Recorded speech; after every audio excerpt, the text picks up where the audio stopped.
We never know where life will lead us or what may hinder us along the way.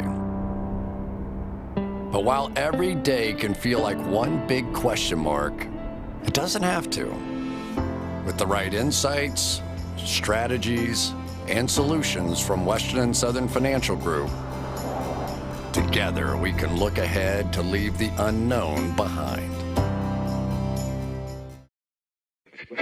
What's Pro Football Focus doing? Last week they had Brady. This week they got Brady. We're literally doing it differently from everybody else. As a matter of fact, moving forward from this point on, I will not make reference to PFF. Do you not understand that they are that way because you're Joe Flacco? And you just like to discredit things that people deserve credit for. That you can't possibly be expected to defend that. Talk about the game, Sam. So who cares about what people think about us? Yeah, I like football, I like football season, all the things that go with it.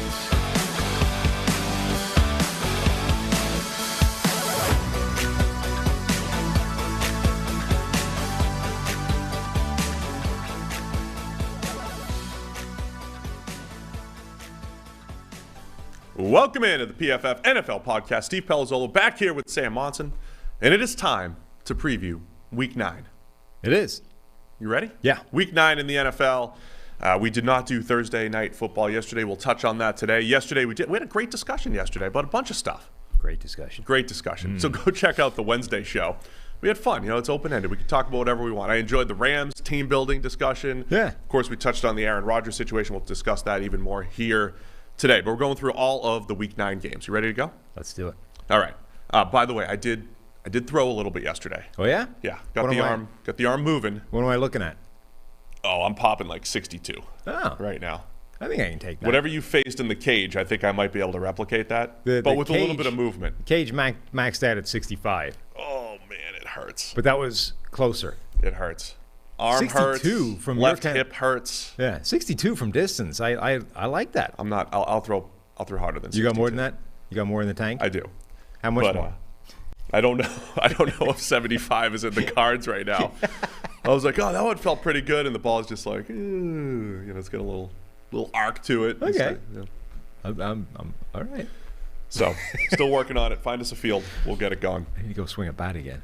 All right. Thursday night football. We got the New York Jets and the Indianapolis Colts. Colts are favored by 10.5. It's the Mike White-led New York Jets. You're telling me Vegas isn't buying the Mike White hype? He's not. They're not.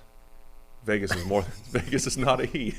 They're not. What if it was just one guy setting all the lines for everybody? Oh, it should be. Just one grizzled old cigar chewing, like giant sunglass, like Robert De Niro at the end of Casino. We were sitting there with those glasses. They're like this size and like an inch thick, just in a dressing gown, setting all the lines. If he dies, you got no one else. Yeah. No one else can set the lines. That's done. He's never trained anybody. Anyway, the guy in Vegas set the line at 10.5, and he's not buying the Mike White hype here going into Indianapolis. But Mike White played a good football game the other day. Not like 400 yards worth of a good game, but he played a good game the other day. And the Colts, man, I'm still just disappointed in the Colts at 3-5 here. Yeah, reasonably so. I mean, if Mike White plays the same kind of way he did against the Bengals, it's closer than 10.5 points, right? Oh, yeah, for sure. Like, they're literally setting a line that says he's not doing that again. Forget the 400 yards, the whatever. Like, just performance-wise, throw by throw, if he plays at that level, it's a closer game than double digits. Yeah, and the Colts pass defense has been a little bit better in recent weeks, but yeah, they've had their ups and downs this year. 55 coverage grade on the back end there, so it is possible. And the thing that Mike White did the best that we talked about that Zach Wilson wasn't doing was he just got rid of the ball and hit underneath throws. Really quickly. Right? I mean, really quickly. We talked about Zach Wilson's time to throw up in this echelon of players that usually scramble around and all that stuff. It's literally two ends of the spectrum. What was White's final number? 2.31 for that game. And Zach is like 3.3. Yeah. It's over 3. So it was a completely different Jets offense with Mike White spreading the ball around, making quick decisions. And, I think, honestly, Zach Wilson has to take a page from the way Mike White played last week when Wilson does get back. Yeah, for the season, it's 3.1 for Zach Wilson, 2.35 for Mike White. 3.1's an eternity. But also, even like forget the actual number, which you know can be skewed. The percentage of throws that come out less than 2.5 seconds, 33% for Zach Wilson, 61% for Mike White. So he's almost double the rate of getting the ball out like quickly, faster than the typical pressure can arrive. That is huge. And these are all numbers in Premium Stats 2.0, which you can get at 25% off if you use the promo code specific to this podcast, which we are giving you as, you know, a thank you for being loyal listeners. What is our promo code, Steve? NFL Pod. NFL POD. You're getting really good at that. 25% off. Very natural. That's a lot. It is. It's almost a quarter, as I believe you've told me. It's almost a quarter. Yeah. 365 days of access. And that's, you know, what I encourage everybody is, you know, you're going to buy the draft guide. You know you want the draft guide. You just sign up today and you'll get the draft guide, right? It's within that 365 days. So you're going to get all of that stuff. And that right now is probably the best way of supporting the podcast, which we know you want to do. Yes. Because why wouldn't you? Support us. We'll support you. We're a team here. So, again, not to make this whole thing about Zach Wilson, but I do think he could take a page out of Mike White's playbook last week, get rid of the ball quicker. I used the stat that, like, look, he's only scrambled, like, Zach Wilson only scrambled like 4 times, and he still has that time to throw. That means he is really not playing within rhythm, within the flow of the offense, and you can see what can happen when a quarterback does that. This becomes an interesting game. Like if Mike White has another game like that or a similarly impressive performance, all of a sudden, I don't know if you're putting Zach Wilson back in, not a permanent thing.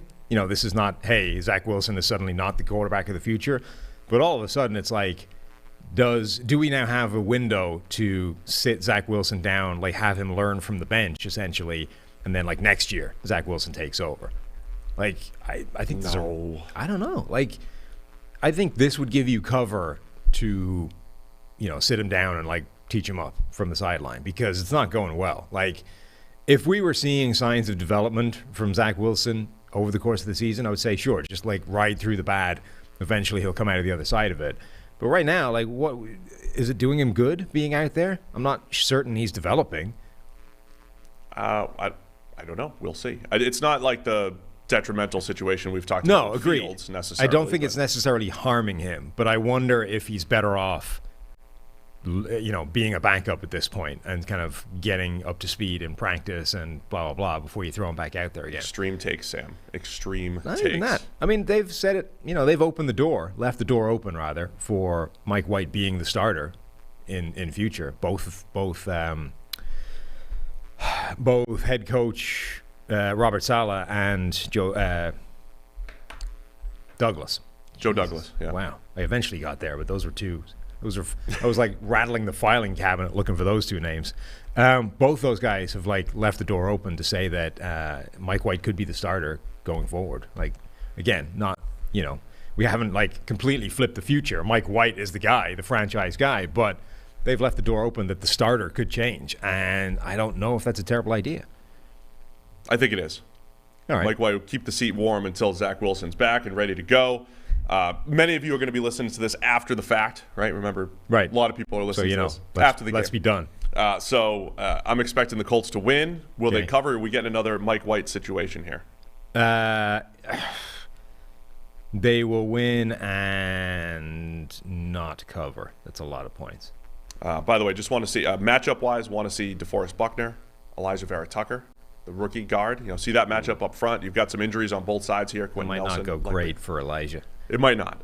And Carson Wentz coming off back-to-back grades in the 40s. I absolved him of the 1 in San Francisco with the rainstorm. I will not absolve him of the 42 grade in the Dome against the Titans. So Wentz goes from a 94 to a 46 to a 42. He needs a bounce-back game here. The atmospheric river, please.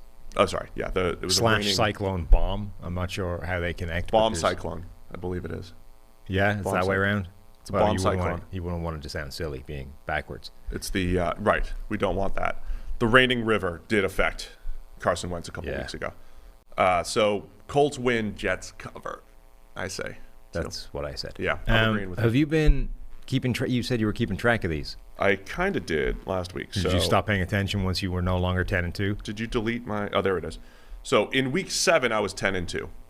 by my count last week, I threw the Dallas-Minnesota game out because that line completely flipped after the line moved by a lot of points. Only 9% moved, but, it moved. So I threw that out of the equation here last week in our picks here. I think we both took the same – we both took Dallas. So it's out of the equation. We both win it. According to that, though, there's 12 games from last week. I went 7-5. You went 6-6. Okay. So since we started keeping track, I'm now 17-7 against the spread. Huh. Made millions. Going 17-7. That's good. Yeah, it would depend on what your unit of betting is, and on knowing you, I would imagine it's not millions, not high enough to make you that kind of bank. For like $1 here and there. Yeah. So I'm 17-7 over the last 2 weeks. You're 6-6. Whatever the opposite of a high roller is, that's what you are. That would be a low roller, I believe. That might be something else. I'm not sure. Let's get into the games of the week. As always, we are going to focus a little bit more on some games than others, starting with the Tennessee Titans at the Los Angeles Rams. It's Sunday Night Football. Loses a little bit of luster without Derrick Henry. It's not fair. You add Derrick Henry, you lose Derrick Henry in Tennessee, and you add Von Miller to the Rams. You also add Adrian Peterson. It's a good point. Adrian Peterson. A lot of Hall of Fame talent here. Adrian Peterson and Julio Jones are now on the same team. Yeah, imagine. How nuts is that? Imagine telling that to somebody a few years ago. Yeah, you just get Adrian Peterson and Julio Jones. Tell me that back in 2000. And none of them are neither of them are the primary driving force of this offense. They're all secondary bit players. And Ryan Tannehill's the most important player on the team, by the way. So, Adrian Peterson. What do you expect from Adrian Peterson? What do you expect from the Titans offense? Okay, so let's start with that. What is going to happen with the Titans offense? What do they need to do to going forward without King Henry? So somebody had a silly tweet, and it wasn't Dan this time. I think it was CBS that tweeted "Hey, you could call out CBS, but not Dan. Yeah. Okay. Since you were saying I only ever call out Dan and try and describe his name. It's not Dan this time. Blame Prisco. As far as I'm aware, Dan had no silly tweets in relation to Adrian Peterson. Blame Pete Prisco. But they were like, for all you people that don't think Adrian Peterson can still, break off a big run, this run it's either just over or just under 3 years ago. It's like playing him in Washington, breaking off a big one. It's 3 years is quite a long time, particularly for a running back that's in his late 30s. He was in a different Nielsen TV bracket back then. Right. He was in a different demographic. That's a weird tweet. But I do think that behind a good run-blocking offensive line, which Tennessee does have, right, Adrian Peterson, even now, off the couch / treadmill, probably still has some juice on early downs and can make something happen. Now, he can't be Derrick Henry because right now nobody is. But I think there's a chance that the run game doesn't just evaporate. It doesn't completely disappear. Now, what becomes interesting is how the Rams defend it, right? Because we've been talking before that they're in this sort of, with Henry there, they have this perfect dynamic of if a team really cheats up to play Derrick Henry, all of a sudden the play action pass is there, and A.J. Brown and Julio Jones and Ryan Tannehill are throwing all those digs 15 yards in behind the play action. It's huge plays left and right. On the other hand, if you back up and you try and defend that, then Derrick Henry has a huge day, and you're trapped between either one of those things. It's impossible to defend both. Now, do they care about Adrian Peterson in the same way? Why would you defend that when you can try and cover the pass first and foremost, and then assume that a geriatric Adrian Peterson doesn't have the skills to make you sorry you did that? Yeah, I think that's the biggest question. I used the stat a couple weeks ago. Ryan Tannehill, the number 2 passing grade against 8-man boxes since joining the Tennessee Titans, right? That has been a huge part of Ryan Tannehill's success. And, we have a wide range of people that listen to us, Sam. So what does that even mean? Some people obviously are like, Steve, of course we know what that means, but other people don't. We've had a lot of emails from people saying, hey, I've helped, you guys have helped me learn football and various things like that. But very simply, when you put 8 guys in the box, it creates one-on-one opportunities on the outside for the most part. And Ryan Tannehill has been really good throwing the ball accurately at the intermediate level, a little bit down the field since joining the Titans. And so the 8-man boxes does open that up. The Rams game, to the point we always make, might not be the best proxy for how our team's going to defend the Titans, because they probably would have, invited Derrick Henry to run a little bit as well. But I want to see what happens with this offense. How reliant are they on play action? How reliant are they on the run game? Do they try to spread to throw a little bit more, put more on Ryan Tannehill's plate? It's a big second half of the year test for, like a Ryan Tannehill litmus test how much has he been reliant on the Yeah. scheme and the system and the Derrick Henry factor in the backfield? I don't know we'll get a good idea in this game because I think it just Yeah. doesn't feel like a great matchup for them. But I think, overall, the second half of the year, we are going to find out, I think, a lot more about how that dynamic functioned, the Derrick Henry versus Tannehill in the play-action game thing. Maybe the most interesting thing, though, is this addition of Von Miller for the Rams defense. For sure. Like, Aaron Donald plus Von Miller generally is great. You're getting the best interior pass rusher in the NFL, and you're teaming him with a guy who's been the best edge rusher in the NFL over the last decade. Isn't that guy right now, but is still like top 10.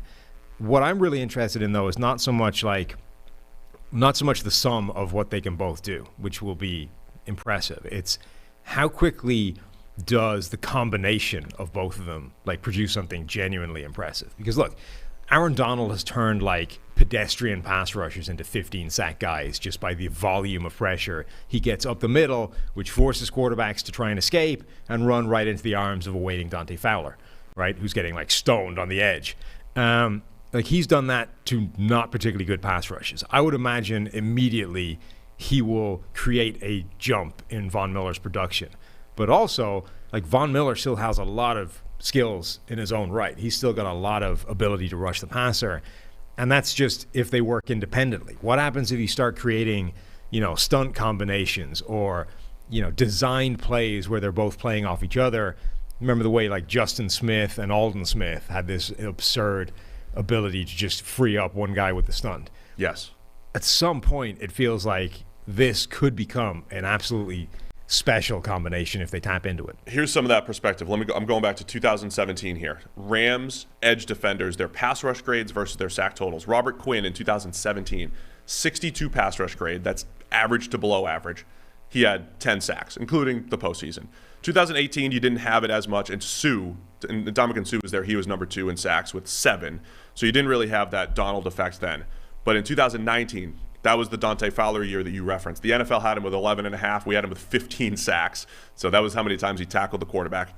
73 pass rush grade. Pretty good, solid. That's not a 15-sack type of guy. And then last year was Leonard Floyd, who had 13 sacks. They re-signed him, but his pass rush grade was only 66. For perspective, what's Vaughn at this year? He's at high 70s. So Von Miller, and again, how do we come up with our pass rush grade? The biggest driver of PFF pass rush grade is winning one-on-ones. Winning one-on-ones, and the quicker you win, the higher the grade is going to be. 78.2. So a 78 pass rush grade in half a season. So Von Miller is by far, even now, a declining Von Miller, because that number used to be high 80s, low 90s. 90s, yeah. He is the best edge rusher that they have had. Yep. Now, that doesn't mean that he's going to have 20 sacks or he's going to have 10 over the next 9 games. It just means that offenses never had to be afraid of Dante Fowler or Leonard Floyd, and they would always get one-on-ones. Like Von Miller is going to create havoc and make Aaron Donald better. So again, I don't know if it's going to show up in the stats or not, but I do know that having Von Miller and Leonard Floyd on both edges, and Floyd's really good against the run. I like him a lot as a player. He's just not an elite pass rusher. He's been better this year. But it's Floyd and Von on the edge, plus Donald in the middle. This is the best defensive front the Rams have had. Yeah, and there's also a world where like Leonard Floyd is the chief beneficiary of this, where maybe Von Miller actually wins too much to be the guy that reaps the reward of the Donald pressure. And what you end up doing is creating a ton of pressure from Von Miller and Aaron Donald, and all of a sudden Leonard Floyd is the guy that like mops it up when the quarterback tries to escape. Either way, like just the addition of Von Miller, I think, is a really big part, or really big addition for this Rams defensive front. But I think the combination of them has the potential to be more than just the sum of adding Von Miller's pressure to the equation. I do want to give Leonard Floyd proper credit for this year. He's got a 77.6 pass rush grade, which is right in that Von range right now. So Floyd has rushed the passer a little bit better this year. But I think the point remains. I mean, it makes the Rams all the more dangerous. Von is an elite run defender, always has been, so it adds value there. So I like it. I like it a lot for what it does in the short term. Again, yesterday we discussed some of the long-term ramifications, and while most in PFF maybe and in the analytics community might be questioning the Von Miller move, I think yesterday's discussion showed there are 2 sides to it, and it's risky, but I also think the payoff could be could be pretty great for the Rams here.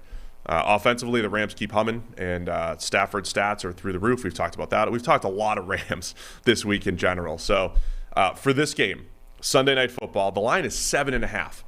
And I don't know if Derrick Henry changes the line much if he's there.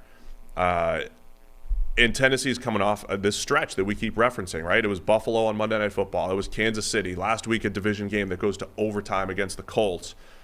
Does Tennessee have enough in the tank to pull the upset here on Sunday Night Football, or at least remain within a touchdown? No. Just no? No. Rams win and cover? Yeah. Man, I'm leaning that way too. Let's not agree on everything, but yeah, I'm leaning that way too. So we both took the Jets. Are we overrating the Derrick Henry factor? Why is it such a strong no for you? I'll tell you why for me. Because the Rams are a much better team. Okay. Like Derrick Henry, he is. I do think that he has been the foundation piece of that offense, and if you take that away, it is a significant difference. Like, it's not as much as I think Adrian Peterson might do a decent job on early downs. It's not the same as having Derrick Henry to base your entire offense on. And in addition to that, like, they can't stop the Rams offense. Nobody can right now. Certainly Tennessee can, but the way their defense is shaping up. We're talking about, like, one of the top offenses in the NFL going up against the number 20 ranked defense, according to PFF's ELO ratings. The Rams defense is still really good. It will invite, I think, the least dangerous aspect of that Titans offense to have success, i.e. back off and let Adrian Peterson have some joy. So I just don't see how it would take like an amazing game from Ryan Tannehill for them to get to hang in this. I want to see it, man. There's a lot more pressure on Tannehill. I'm impressed with how the Titans are playing on the back end and how they're, like, Kevin Byard's been fantastic. They have the number 2 coverage grade in the NFL. To me, that's a massive upset given the personnel they've had back there. But I think that comes back down to earth a little bit against this Rams team. So I think the Rams will move the ball. Could be a potential shootout here. But I'll also take the Rams. 7.5 is a lot, but I'm taking them. All that Rams hate we've had, you gotta revert back, completely buy in to the Rams. 7.5. We'll take them to cover. Before we get into the next game, quick reminder: if you're an NFL fan and you're hungry for a big win this week, DraftKings Sportsbook, an official sports betting partner of the NFL, they got you covered.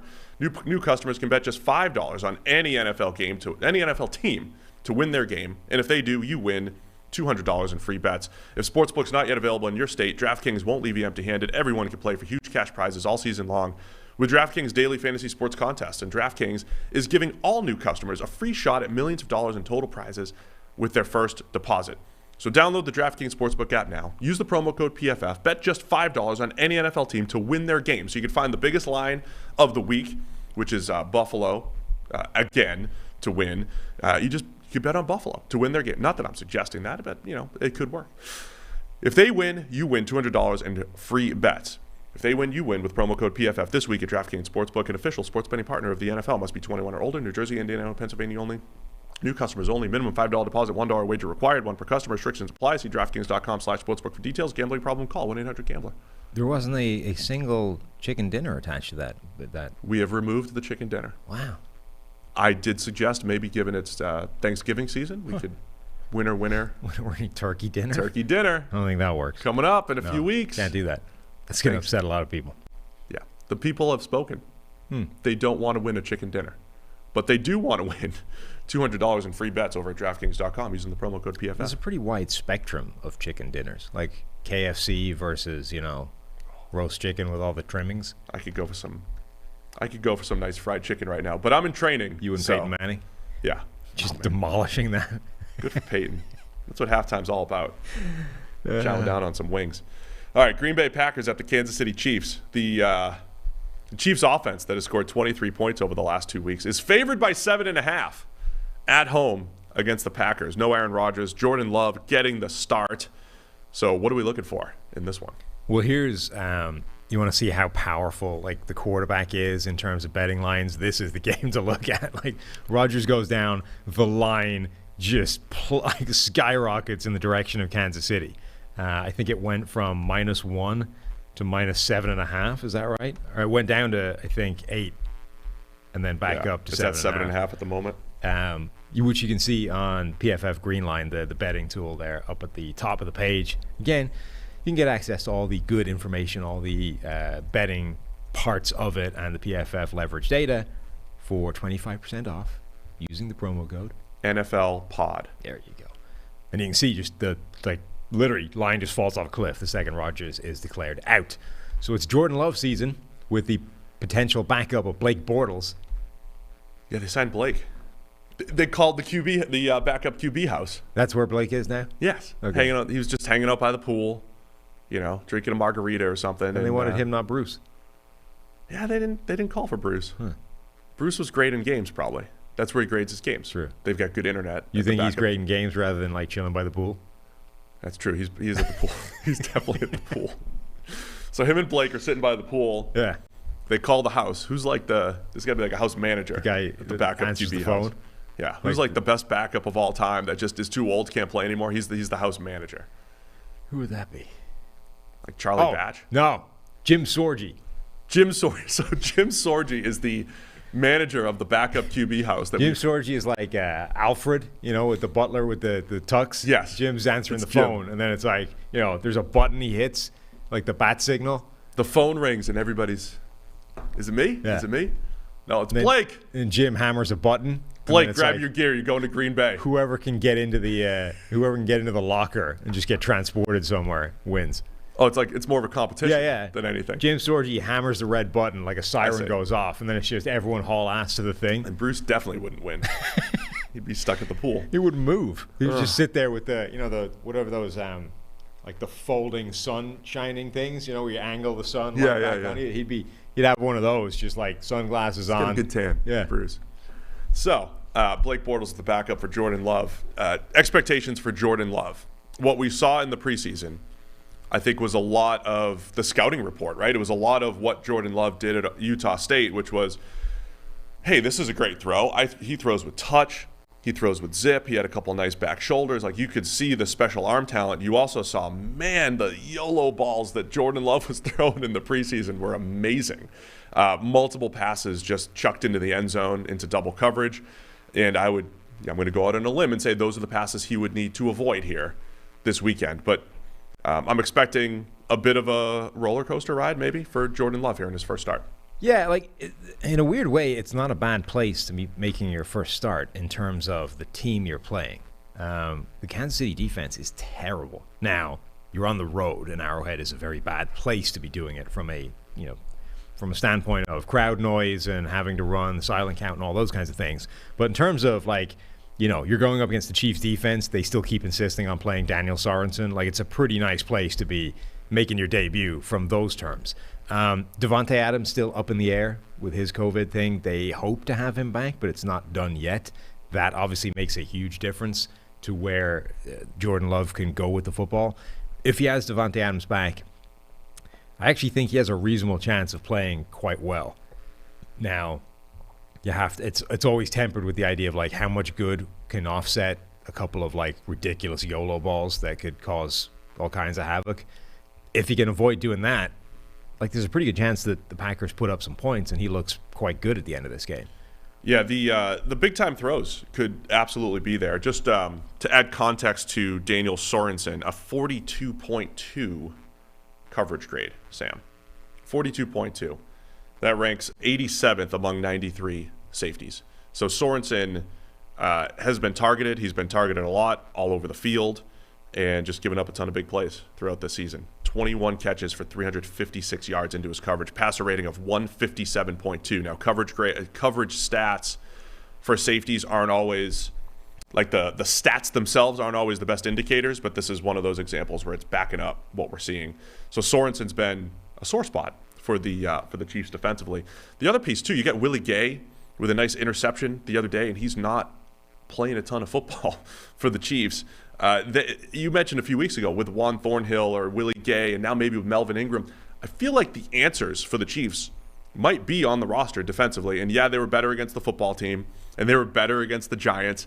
They were going up against lesser offenses. They have been better in recent weeks, and they have another opportunity to look better against Jordan Love making his first start. So Kansas City's defense might start to turn the narrative a little bit I think. I wouldn't go so far as to say the answers are on the roster, but I do think you're right that they can get incrementally better with several fairly obvious personnel moves. The problem is they seem fairly reluctant to make them.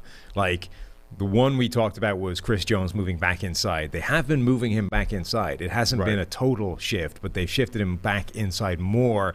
With Melvin Ingram coming on board, I think there is a chance that they move him back permanently, like 100% inside, because now you have the ability to have Ingram and Frank Clark on the outside, and then Chris Jones be the full-time interior guy. Frank Clark coming off literally his best career game against the Giants. If all three of those guys are on the field at the same time, that's suddenly way better than anything they've had earlier in the season. I don't understand why Daniel Sorensen is still getting game time. I really don't. I mean, I understand that he is potentially a sort of leadership figure and a guy who gets people lined up right, but at some point it doesn't matter if you're the dude with the bullseye on you. It only matters so much where everybody else is when the ball is coming at you. Like, you're the problem. If everybody else is in the wrong spot, it doesn't matter if the ball is heading into your coverage and you can't stop it. So at some point, that is a move that they have to make. They've already, they dabbled with it at one point. I don't understand why they went back.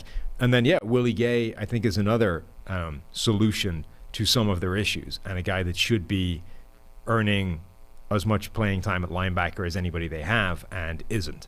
Chiefs offense has crept back to 5th worst in the NFL by our grades, just straight grades.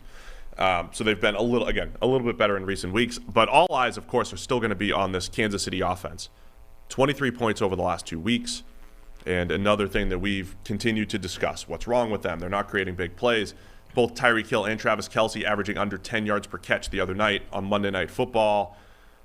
Is Kansas City going to start digging themselves out of this hole? How are they going to adjust offensively? Just for some direct comparison, Ben Neiman is essentially the linebacker that's keeping Willie Gay on the bench primarily.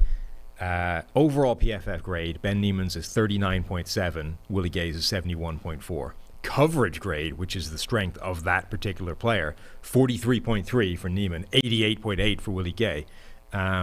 Passer rating into their coverage, 128 for Ben Neiman, 56 for Willie Gay.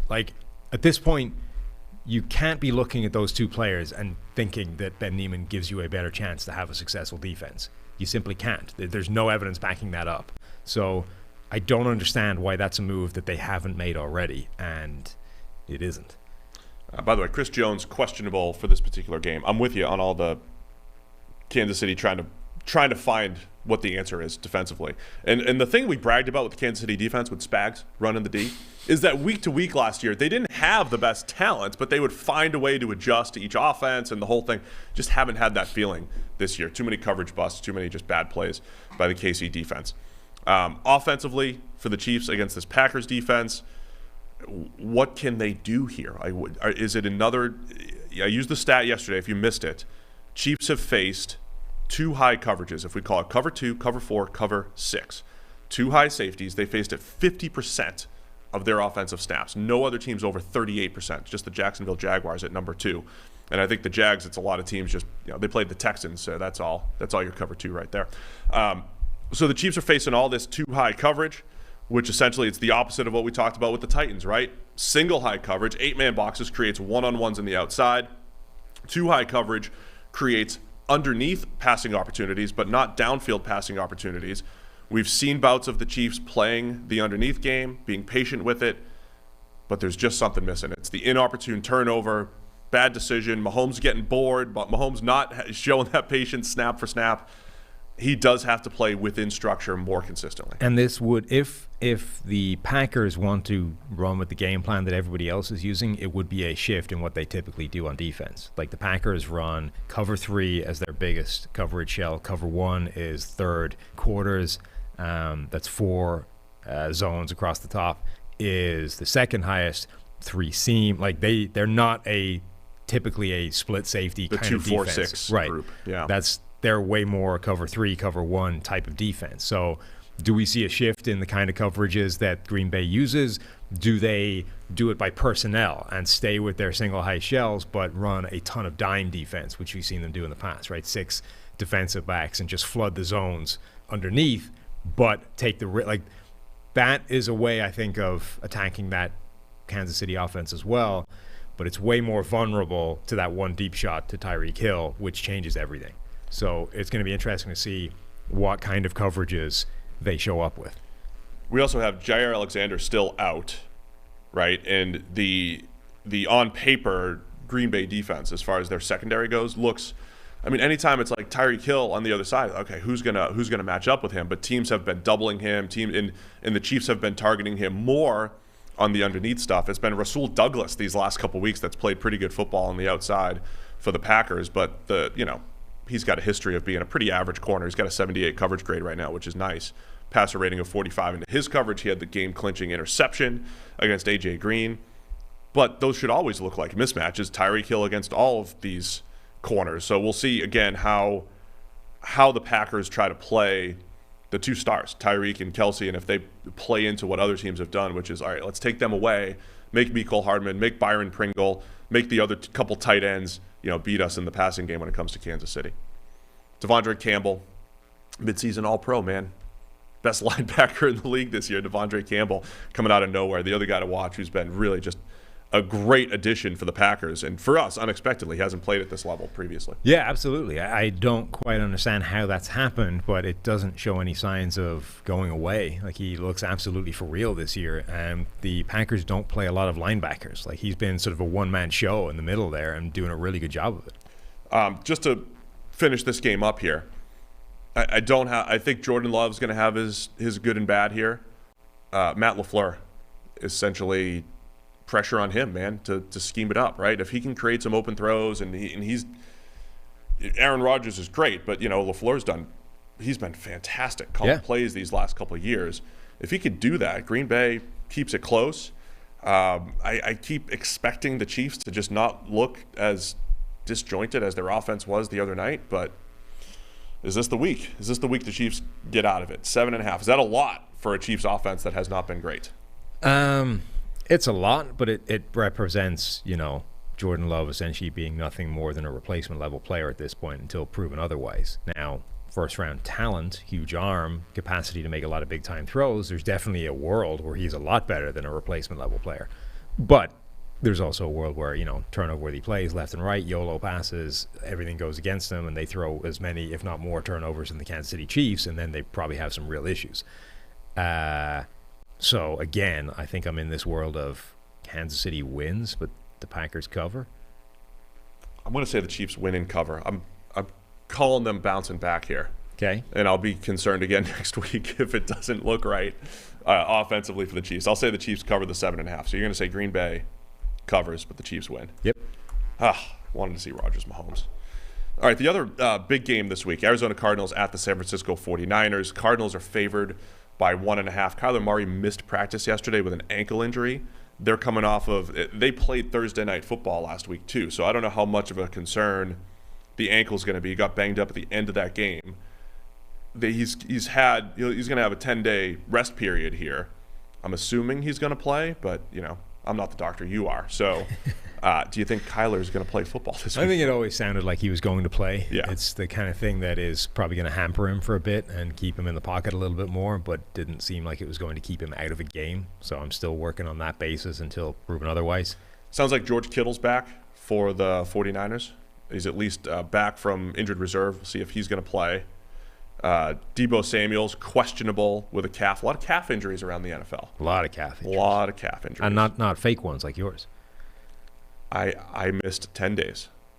Okay. Uh-huh. I had a 10-day calf injury. Yeah. Yeah. Fake one. I mean, yeah, it was fake. Yeah. It was fake. You're okay. The statute of limitations is passed. MLB is not coming after you now. No, it's not me. It's the Mariners. Are they going to get fined? I doubt it. And if they do, who cares? What are they going to do? Invoice you for it? No, they can't. They can't do that. No, I was making $2,800 a month. There you go. I mean, you're fine. You're in the clear. Yeah. So you can throw them under the bus. MLB, go get the Mariners for putting me on the DL. 10-day phantom DL with a fake calf injury. Uh-huh. Go get them. Anyway, these other NFL players dealing with real calf injuries, which I think is a quick recovery time. But Jimmy G's coming off a great game last week against the Chicago Bears. How long does he hold off? Yeah. Trey Lance is one of the big questions in San Francisco. And just can he string together a couple of good games? Jimmy G has been terrible this season, except that game against Chicago. Yeah. So can he bank that up? Like, was that just a random freak, or does he have more of those in him? He has a run where he went in overall grade 63, 55, 56, 47, and then 80 against the Bears. Like, that's a massive outlier so far in his season. It also represents only his second big-time throw of the year and the second game in which he threw fewer than 2 turnover-worthy plays, or had fewer than 2 turnover-worthy plays. So massive departure from what we've seen from Jimmy G so far this season. Also, like, ran in a couple of touchdowns. Like, does he have that in him again, or was that just a random blip in his season? Because I think at this point, he basically needs games like that to stave off Trey Lance. Like, I think he was right on if he'd had another 47 grade last week, I don't think he'd be starting this game. I think they'd have already made the switch. So he did. He had the good game, but I think he's basically on like a constant rolling road now of you need to have good games every week. Otherwise, you're only ever one game away, essentially, from Trey Lance taking your job. Yeah, we got to go with the Shanahan, I suppose, Jimmy G. I suppose he's our starting quarterback. Looks like A.J. Green's out. COVID situation for him as well.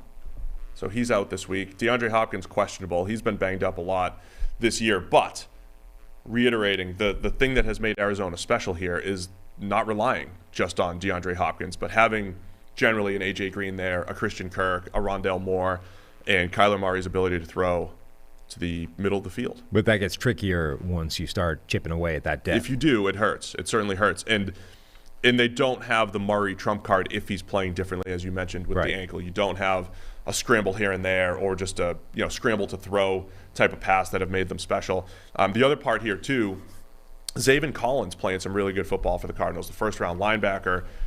Remember last year, early in the season, was Isaiah Simmons was like the 49ers' target, right? Kyle Shanahan's target. He makes life miserable for linebackers and safeties. Those are the guys that have been really catalysts for this Arizona defense. Budda Baker,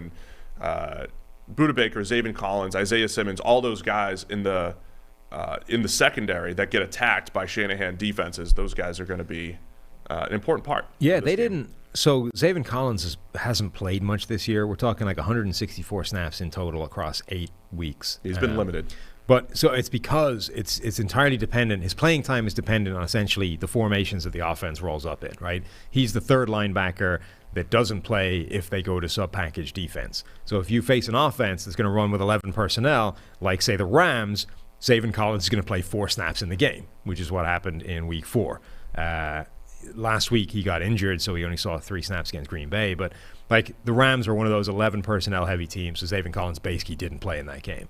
Then you get teams like the 49ers who will run with much more heavy set packages, and Zaven Collins will play like 34 snaps in the game. Yeah, his career season high was 34 snaps against the Niners. Right, and what was interesting is heading into that game, you were like, this might be an Isaiah Simmons situation where they deliberately keep Zaven Collins on the field and then paint the bullseye on him, and he's the guy that gets targeted. They did keep him on the field. He played, as you say, a career high in that game, a career high by like 6 snaps as well. But he played pretty well, and they didn't go after him. He had 1 target into his coverage, and it wasn't completed. So I really like what I've seen from him. He has this ability to sort of sift through and diagnose and read run plays really well and come downhill and fill in his gap with authority in a way some of these young linebackers don't. And it's actually impressive watching him go. And he hasn't been as good in coverage, but he certainly hasn't been the kind of Isaiah Simmons liability that from last year. So he's a fun player to watch. So Arizona beat the Niners 17-10 back in Week 5. It's the only game Arizona hasn't scored at least 20. Arizona, it's until last week, it was the only time they hadn't scored 30, right? They've scored 30 points, Arizona, in every game except against the Niners, and then that Thursday night football game against the Packers. It's one of those division games. I mean, it's 1.5. The spread's 1.5 for a reason, despite a big difference in records. 7-1 Cardinals here, who you would think would be favored, but in in San Francisco, it's going to be a good game, man. The Niners have done a good job against the Cardinals. So where are you leaning in this one? I think that the 49ers are going to spring an upset and win. Ah, dude, me too. Me too.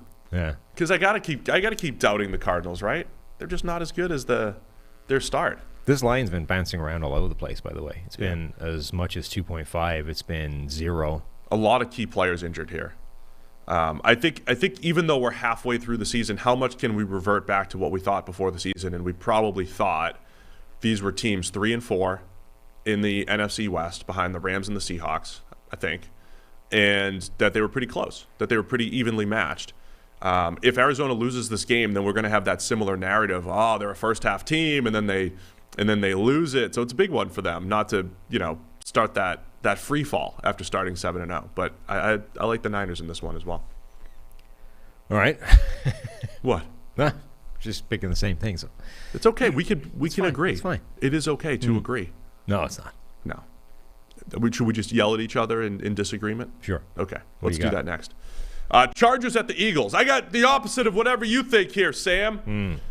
Chargers favored by 2 at Philadelphia. A couple teams that like to play zone coverage, not allow big passes, so maybe it'll be a nice underneath passing attack here from both teams. What are you looking for in Chargers-Eagles? So the Eagles have had this weird offense this season where the whole thing has been running through Jalen Hurts. And I don't know how much that's by design. And then all of a sudden last week, they just dominated up front in the trenches against the Lions, and all of a sudden had this like destructive run game. Like Jalen Hurts basically didn't need to pass the ball last week. Now, even though he did, he still managed to find some throws to miss. But that's a problem for another day. The question is, though, is this another game where they're kind of going to just stumble into that dominant game plan, even if it isn't by design? Like, oh, hey, we're absolutely wrecking this team up front at the line of scrimmage. Let's just run behind that all game. It doesn't matter which running back it is, whether it's Boston Scott, Jordan Howard, Kenneth Gainwell, Miles Sanders. Like, it doesn't matter. Any running back in there is going to have success. We don't need Jalen Hurts to carry the entire thing. Let's just ride this until it stops working.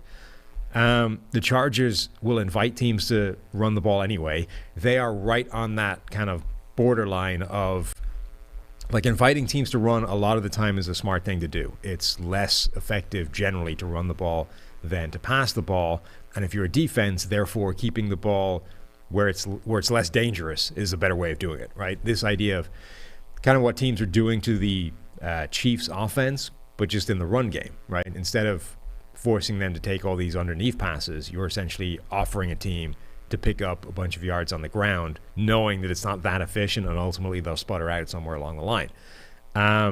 But they are sufficiently bad at doing it that they like flirt with the line of, you know what, beyond this point, it's actually more efficient to run the ball, and it's not net win anymore, right? You're so bad at defending the run that when you invite them to do it, they will take it, and they will still score a ton of points and put up a huge amount of yardage.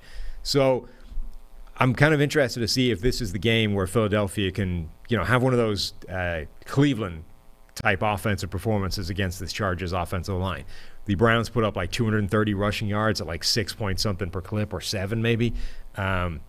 Philadelphia's got a kind of offensive line that could achieve that, and they have Jalen Hurts to like add to it, and then complete some bombs off the back end of that. The top run defense grade for the Chargers is the player, number 33, who plays a little safety, a little linebacker, then a couple corners, it's cornerbacks, run defense grades. You don't get into anybody in the front 7 with significant playing time until you get Joey Bosa. He's got a grade of 66. The Chargers on the season are allowing 5.1 yards per carry, the only team above 5. That's a lot.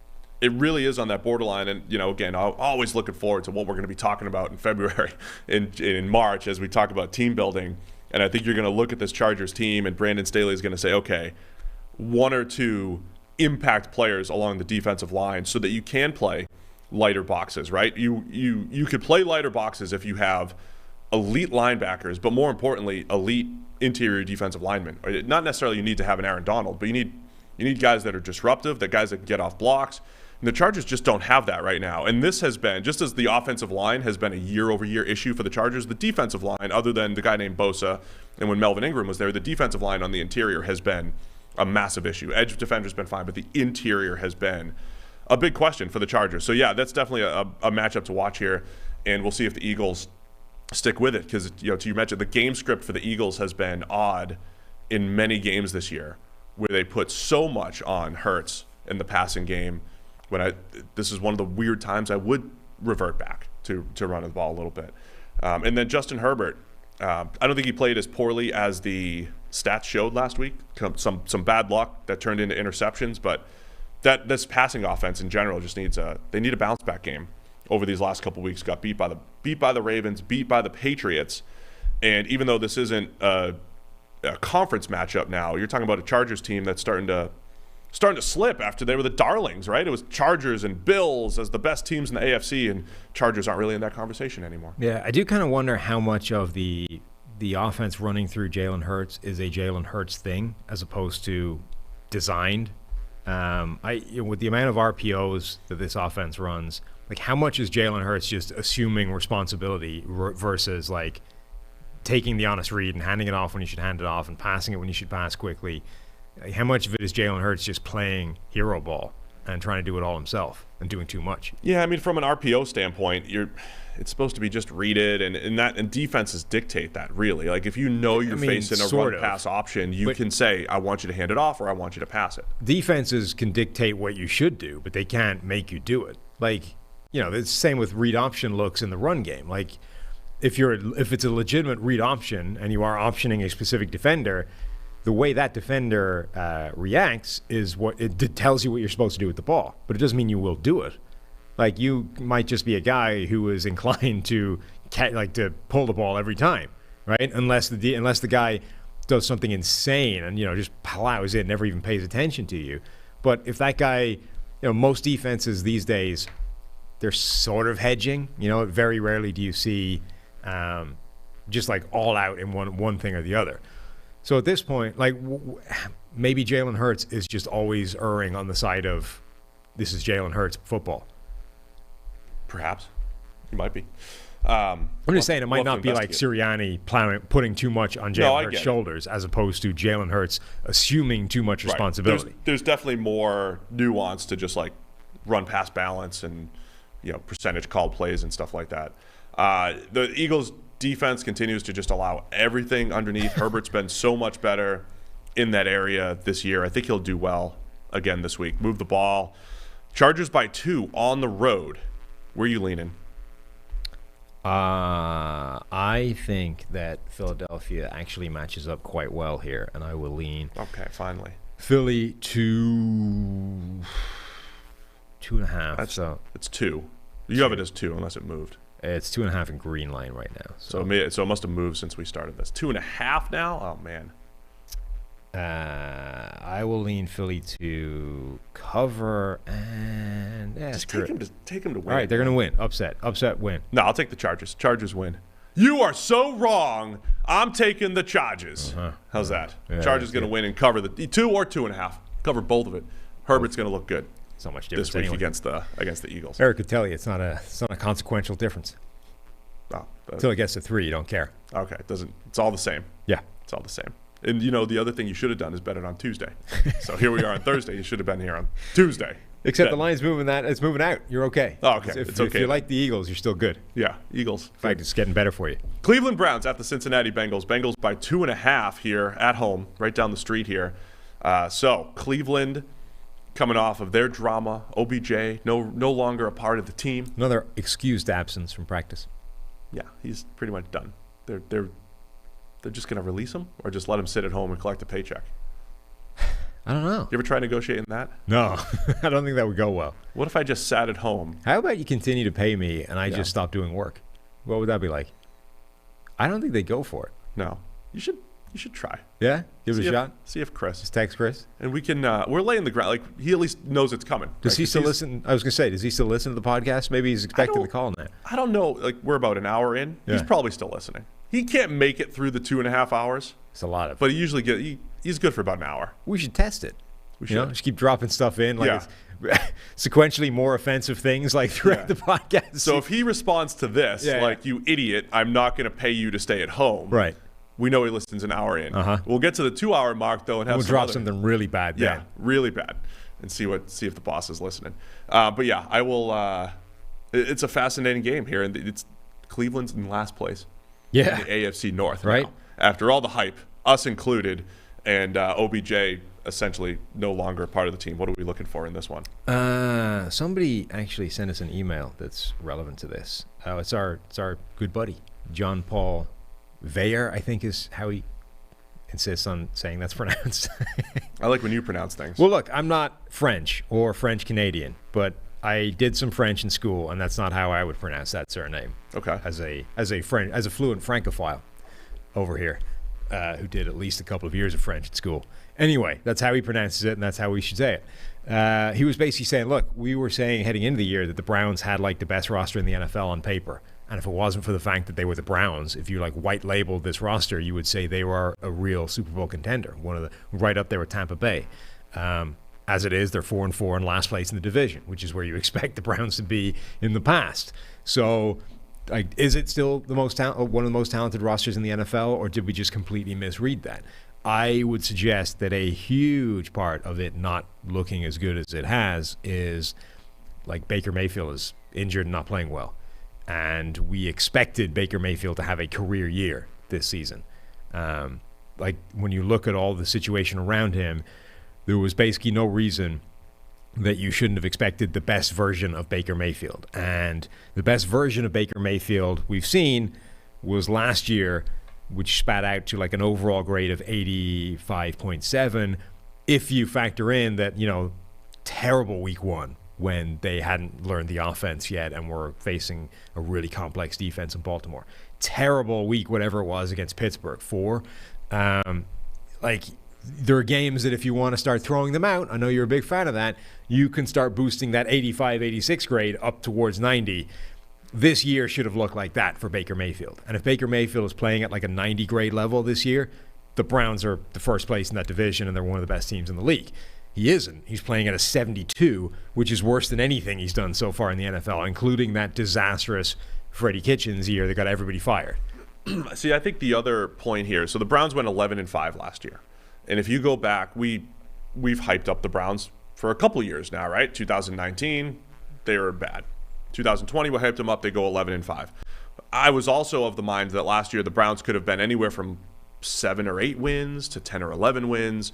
And they ended up on the high end of that. And I really think if they had won 8 games last year, I wouldn't have been all that surprised. In part because it's a tough division, just tough schedule in general. And, they're not a dominant team. They have a very good roster on the offensive line, secondary on paper. But they still don't necessarily have the best receiving core, especially when OBJ is not a part of it. So they have good depth, but they're also not.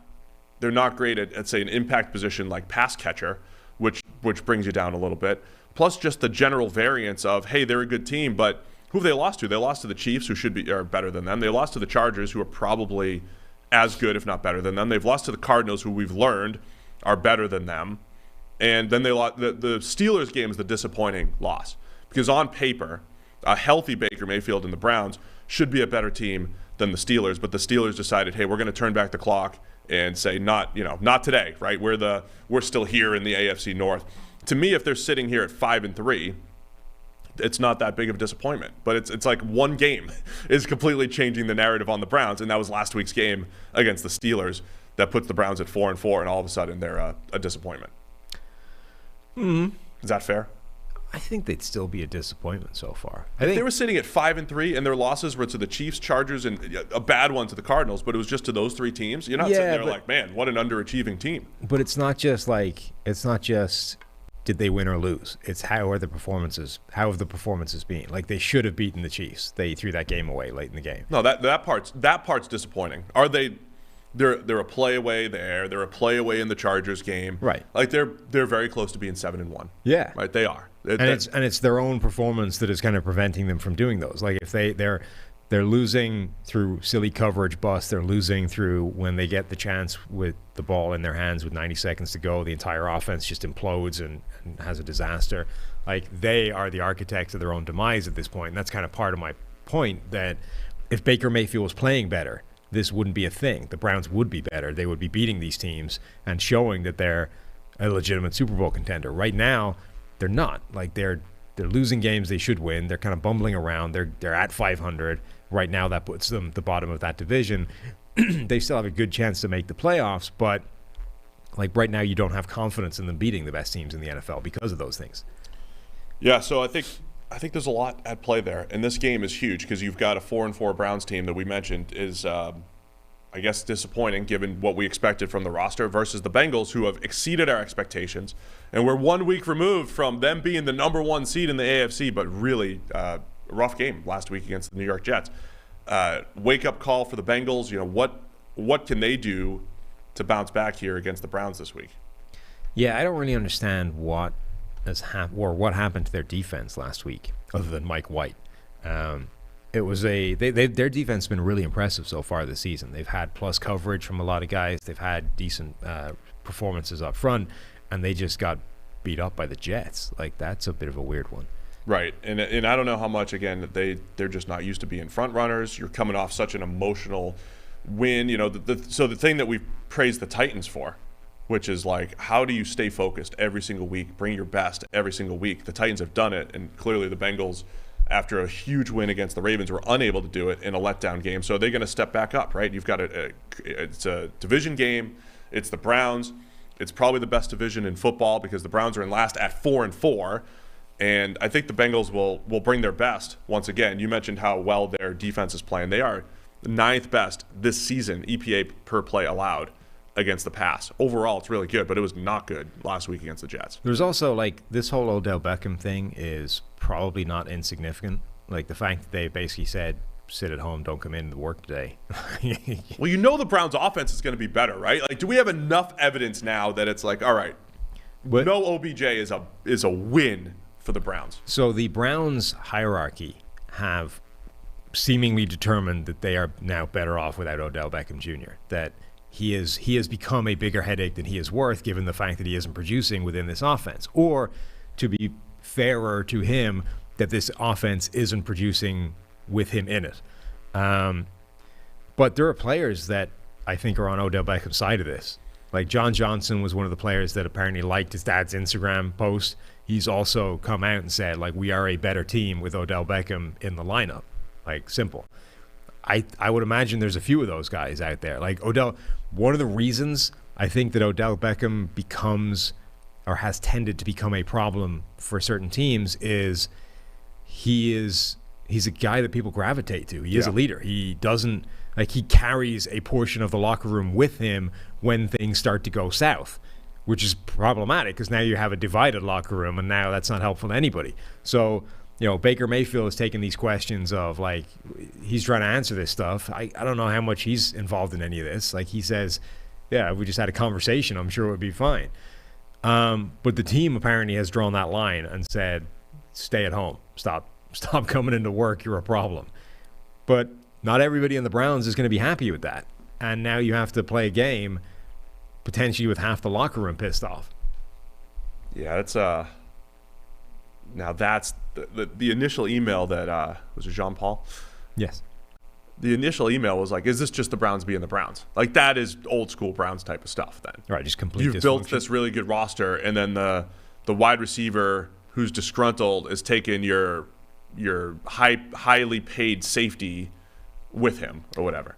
You're also, I can't believe you went full millennial looking into likes on Instagram. That's just what started it. I'm not basing everything on that. I am simply saying that this is a second piece of evidence. John Johnson was one of the people that liked that post, and now, according to Jake Trotter, the majority of the locker room would love to have him in this building. Flat out was the quote from John Johnson. The majority of the locker room. I can believe that. So if you're if you're the front office saying, sit your ass at home, Odell, that's a lot of people that aren't happy with that. Oh, man. It's a mess in Cleveland. Yeah. Jack Conklin's out for a little while with a dislocated left elbow at right tackle. Ow. Denzel Ward. And the other part of this is, again, when you read the Browns injury report, OBJ, of course, but questionable, Donovan Peoples-Jones, Jedrick Wills, J.C. Treader, Malik McDowell, Joe Jackson, Malik Jackson, Jarvis Landry, Jadeveon Clowney, Denzel Ward, Tack McKinley, the other A.J. Green, all questionable. Bengals are bouncing back this week, right? I would possibly, yeah. By the way, I was just curious what Odell was listed as on the injury report. Shoulder/personal matter. Personal matter. Yeah. Took to social. Shoulder/not injury related personal matter. I'll take the Bengals to cover the 2.5 here. No, I'm sticking with the Browns. You just talked about the locker room divided, and you think it's all going to be fine? Uh-huh. This is where Baker thrives. Division. It's kind of true, though. You take Odell off the team, you make everybody mad, and that's when Baker shows up. This is another Burrow wins a big division game. Burrow versus Baker. This is a huge game. So you're going to take Cleveland, and I'll take the Bengals by 2.5 here. Minnesota Vikings at the Baltimore Ravens. Ravens are favored by 6. They're coming off the bye. Vikings had the disappointing loss on Sunday Night Football against the Cooper Rushes of the Dallas Cowboys. The Coopers. Cooper and Cooper. Okay, I'm going to read your note out loud here because we've got notes. How will the Vikings manage to keep this one close? Yeah. Because it doesn't matter if they're facing Cooper Rush, Lamar Jackson, Peyton Manning, Joe Montana. They will win or lose by 3. Yeah. So how are they going to keep it close? There's no reason this game should be close, but it will be because it's a Vikings game. Somehow they always do that. There's a reason. No, there's not. Vikings number 3 in EPA per pass allowed, EPA per play in the pass game. Uh-huh. And Baltimore's coming off their rough loss. Also a against bye. The Bengals. Yeah. And a bye. So they didn't win last week. Neither team won last week. Yeah. Right? The Ravens didn't at least lose one of their best defensive linemen last week like the Vikings did. Donnell Hunter gone for the year. Yeah, that's a tough blow. That is a very tough here's blow. the thing. Even if you stop the Baltimore Ravens passing, okay, then now you're facing the best run offense in the NFL. Like, now you just got to stop Lamar Jackson running all over you. Yeah, they good haven't luck with been that. as good so far this season, though. And that's what I'm curious to look at here. We've talked a lot about the Ravens and Lamar Jackson throwing the ball down the field, high average depth of target, big plays that the Ravens have created. Will they have those opportunities against the Vikings? What are there going to be changes to this offense? Because, again, they've had games where they've gotten away from the run game a little bit. It hasn't always been their they haven't always completely relied on the run this year, the Ravens. So did they come out of the bye saying, let's get back to that old Ravens football and creating those big plays off play action? Are they going to be more of a pass-first attack? I think in this one, it's a game they revert back to the run game because of the way Minnesota and Zimmer's defense have been playing. The Baltimore Ravens are number 2 in the NFL in yards before contact per play on offense. By the way, do you know who's number 1? Yards before Cardinals. No. Who? The Kansas City Chiefs. Maybe just from a run game perspective? Maybe they should run the ball more. The Chiefs' run blocking has been outstanding. Yeah. By the way, it seems insane to suggest that a team with Patrick Mahomes, a quarterback, should lead on the run game some more. But the Chiefs' offensive line is actually built to run the ball. They can't stop fumbling it away when they pass the ball. Mahomes is in some weird funk. Seriously, run the ball more. Just start.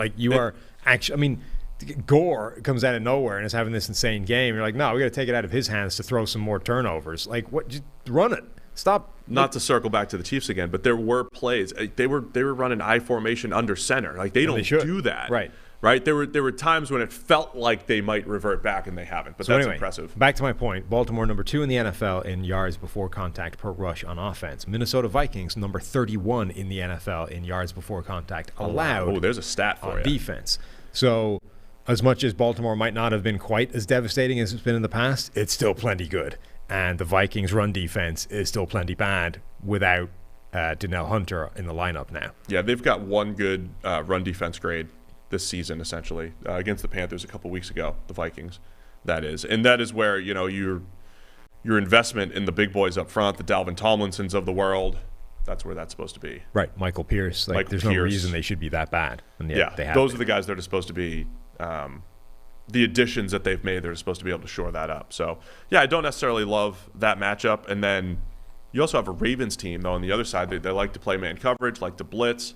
So this is the Cousins versus the blitz game. Is this one of those games where he makes some of those crazy decisions under pressure? Or is it like, man, the Ravens actually shouldn't be trying to man up against Justin Jefferson and Adam Thielen on the outside because you get burnt?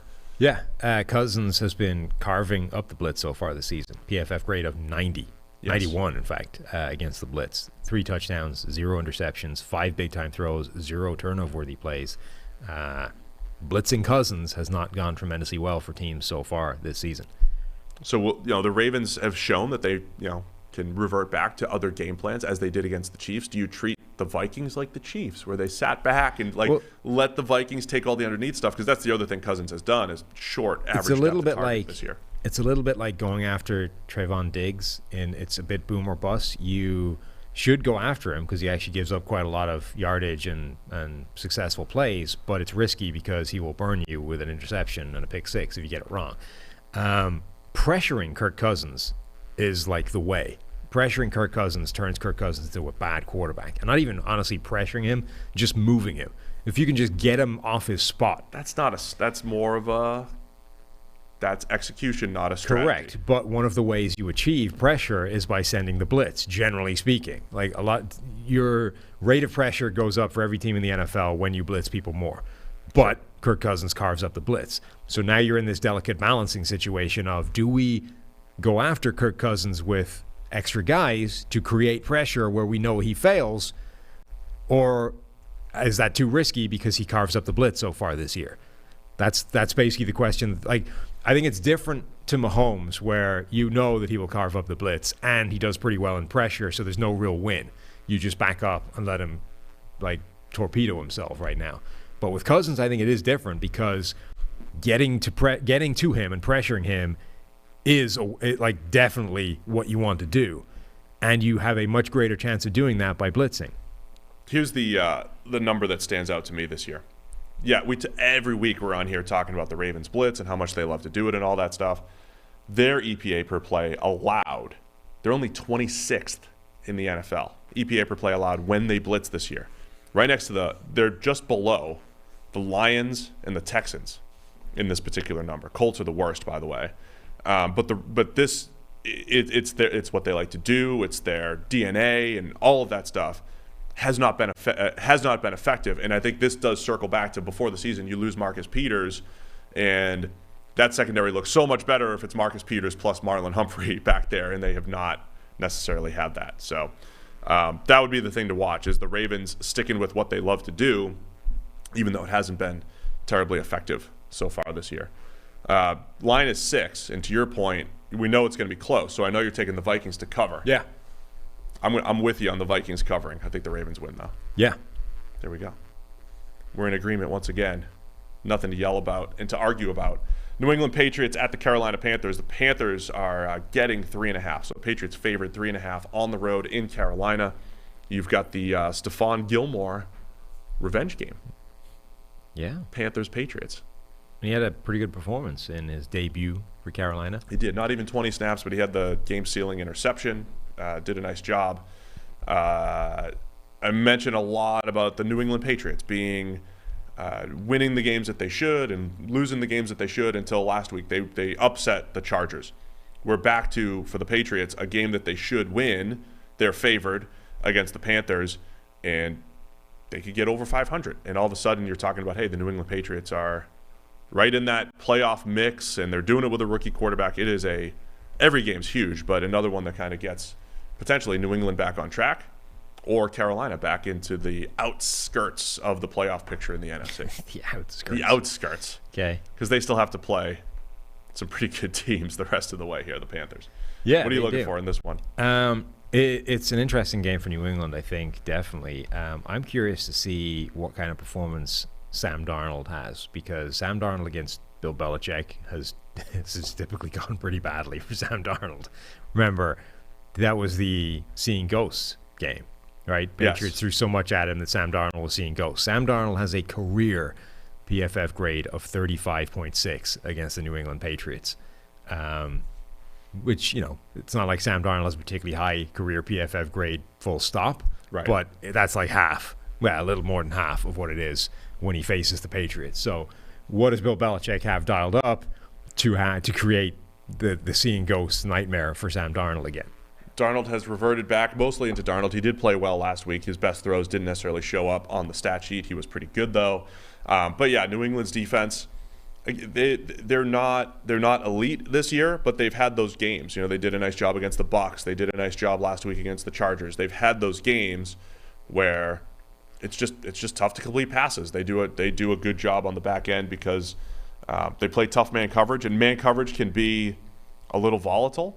But if you don't give the quarterback passing windows, which is essentially you have to do, like if it's man coverage and you're somewhat tight, quarterback's got to make throws. You got to make some tight window throws against man coverage, and I do think that's a challenge for Darnold here. There's also, by the way, no guarantee that Darnold is back from concussion protocol. True.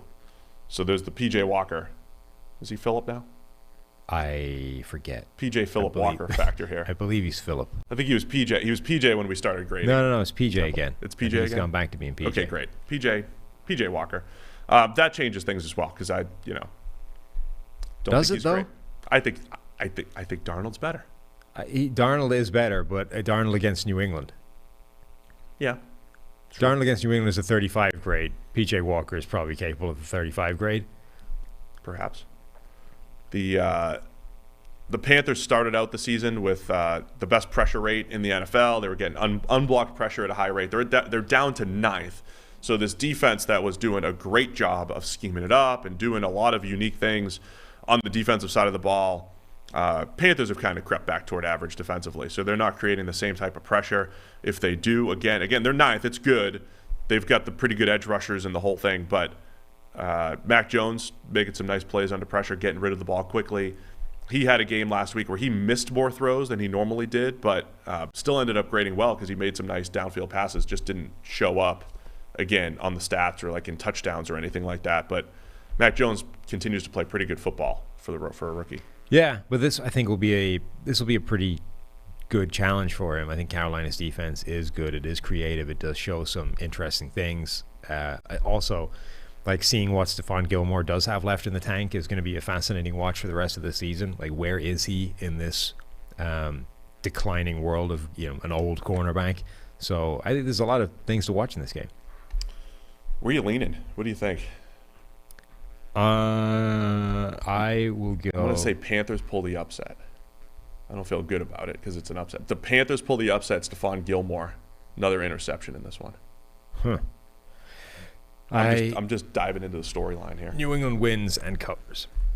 There we go. Sam Darnold is going to have a terrible game if he plays. You're overrating the. And if he doesn't play, PJ will have a terrible game. Yeah, I don't think Carolina wins if. I only think they win if Darnold starts. Not PJ. I don't think they win either way. So if PJ starts, this one does not count on my record.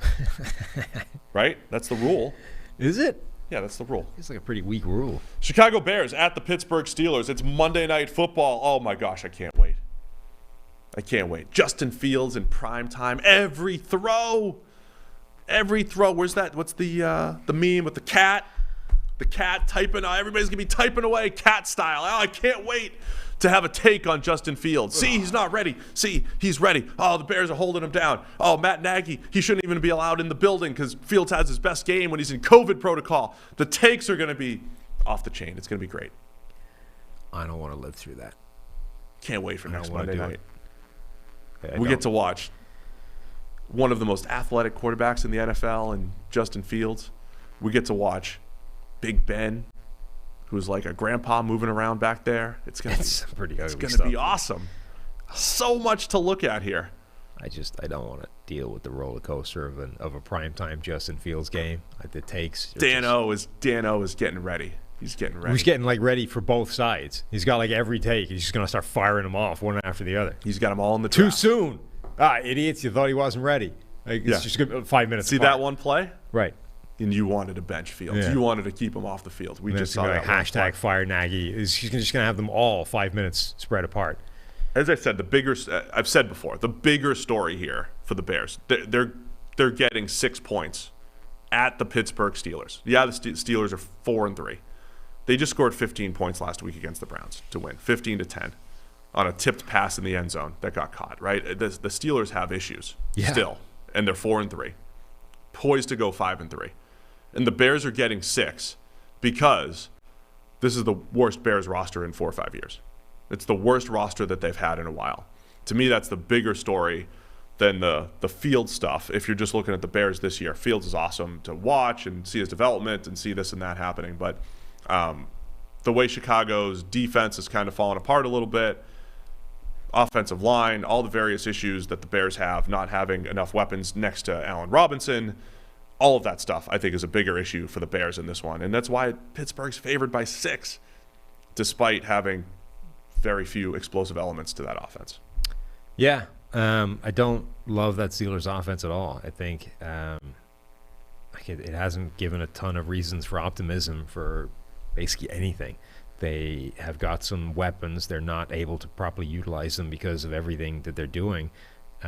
Chicago's defensive front in particular is capable of having disruptive games where they really cause some problems. I think obviously Fields is the thing to watch in this game. This is another one of those games that has the potential to be problematic.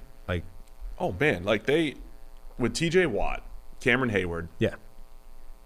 The Steelers, it's gonna be a lot of pressure. Their defense is not as good as it was last year, but it's still pretty nasty at times, and they're still well capable of causing a bad offensive line some major problems. So, is this going to be one of those games where Fields looks like a disaster, or can they get it under control just enough to give him the kind of platform to make some plays? I will say again, last week I thought the Bears did a really nice job, moving Fields, moving the pocket, and all that stuff, and it led to some easy throws. It led to a few scrambles. There were more opportunities for Fields to tap into his athleticism. I want to see more consistency throwing from within the pocket, but if you're just trying to maximize what he can do now, having him run 7, 8, 9, 10 times a game, whether it's a scramble or a design run, is a good way to move the ball, to maximize offense. So I think the Bears have to keep up with that. I think we're looking at a potential, as you say, disastrous situation though with this Pittsburgh front. So I'll take the Steelers to cover the 6. Yeah, same. Both taking Pittsburgh. Can't wait for the roller coaster ride. Pittsburgh covering 6. Are they even going to score 6? Hey, they won by 5 last week against the Browns. Great. It's one of those things that looks rough on paper, and then you watch the game play out. It's like, well, they won by 5, by scoring 15 last week. Just for some perspective when it comes to these, it comes to the lines here. Las Vegas Raiders at the New York Giants. More drama, obviously, for Las Vegas over these last couple weeks. They're sitting atop the AFC West all by themselves, and they're favored by 3 going to the Giants. Giants coming off that Monday Night Football tough loss. What does the Vegas Robert De Niro guy say about the Vegas Raiders? The guy in Vegas has Vegas given 3. Given 3. Yeah. Okay. How's that? I like it. Yeah. This kind of feels like the potential for a real letdown game for the Raiders. They have been through the ringer recently in terms of just emotional, the emotional roller coaster. Poor old Derek Carr. Do you see any of his comments yesterday, the interviews that he was doing? Yeah. When they were kind of asking him, what is his reaction? Has he reached out to Henry Ruggs? All these kinds of things. That dude in the last few weeks has had his head coach that he loves just removed from him. Now, one of his friends, Henry Ruggs, gets into this hideous situation where, it's all Ruggs' fault. There's no, it's not like an accident that happened to him. It's something he did for his own decision making, and he's saying things did he not know that I would be there for him at 3 a.m? Could I have done more? I thought Carr's comments were great. Oh, absolutely, 100%. He's attacking things with forgiveness. But it highlighted just the things that guy's going through right now mentally, and behind all that, looming is, hey, you got to get back in the film room and prepare for the game, right? These are the kinds of things that people spend days, weeks, months grieving or working through, processing, and Carr has to package it all up, throw it in the back, and prepare for the New York Giants. Right. It just feels like maybe that's the kind of thing that finally kind of blows up this week, and the Raiders just don't play that well. From a football standpoint. And it would be entirely understandable, by the way. Yeah, absolutely. Criticizing them for it. If we're going to keep harping on how difficult it is for the Titans just to play tough AFC games every single week. Just have a few difficult games consecutively. What happens when you've got 2 of the most important people in your life 4 weeks ago are no longer around. One because he got disgraced and booted out of the building, and the other one because he's trying to stave off jail time for killing somebody. If we can reverse course for a couple years back too, and just go the Henry Ruggs move from a football standpoint. Remember, we talked about Derek Carr being a little conservative, throwing the ball underneath for a while, and we said maybe having a speedster like a Ruggs is going to create this more aggressive Derek Carr, which will tap into an incredible skill set. He throws the ball down the field extremely well. it took a year. Last year was Nelson Aguilar was the deep threat. Ruggs had been becoming this deep threat. He was averaging 20 per catch and leading the team in receiving yards and all that stuff. And if nothing else, creating just a different element to this Raiders offense that they Ruggs not creating, but over the last 2 years, Aguilar and Ruggs have been those different downfield threats that the Raiders have not had. So just from like a football standpoint, it does change things a little bit, or puts a little bit more pressure on the Raiders to go back to Darren Waller, go back to Hunter Renfrow, or Brian Edwards has to pick up a bigger role, perhaps being that guy who plays down the field as well. And all of a sudden, they don't really have that deep threat. Remember preseason, we were saying, hey, they bought John Brown as like deep threat insurance. And if the Henry Ruggs thing doesn't work out, John Brown is sitting there waiting in the wings, and we know he's a really good player in that role. They end up getting rid of John Brown. Now Henry Ruggs is no longer with the team. All of a sudden, like, who is your deep threat? I mean, it basically has to be, by default, Brian Edwards, because he's the only player that even like vaguely has the skill set to do that. He's T.O. in the fourth quarter or overtime. So all of a sudden, like baby T.O., overtime T.O., Otto, needs to show up in quarters 1 through 3, even if it's just as a deep threat. Now, the fact that he's done it in fourth quarter and overtime shows that he can do it, but now you got to do it consistently. On the other side of the ball, Raiders pass rush still number 1 in the NFL. Yeah. Giants offensive line, they also remain near Still the bad. bottom. They moved up to 3rd worst in pass blocking grade. Very close. It's a close battle if you're keeping tabs on the Worst lowest offensive line in the NFL. The worst pass blocking grades in the NFL. The Dolphins are now number 1, ranking 32nd in pass blocking grade. Dolphins are worst. Vikings, 2nd worst.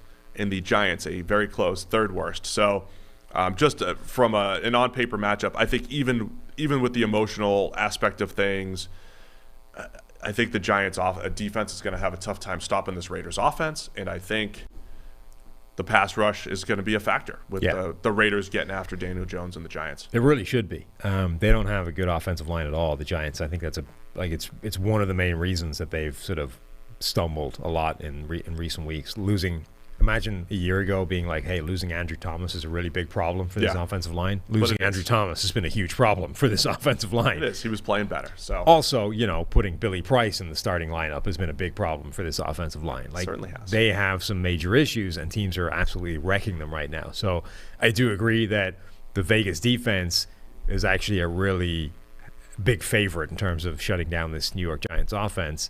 And really, I think they match up with the Giants pretty well. My only hesitancy would be just what they're going through right now and whether that leads them to come out flat.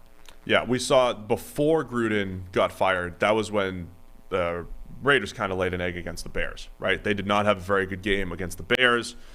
They did bounce back extremely well the 2 weeks after that. It's tough to predict what that's going to be. But, to your point, if you do see an emotional letdown this week, I wouldn't be surprised. I'll still take the Raiders to cover the 3 in New York against the Giants, 2-6 Giants.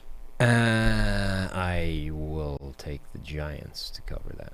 Taking the Giants. But not to win. All right. And if you want to prepare for the game the way we are, using all these grades and stats, don't forget the promo codes. NFL Pod, 25% off. Go get your premium stats. Go do it.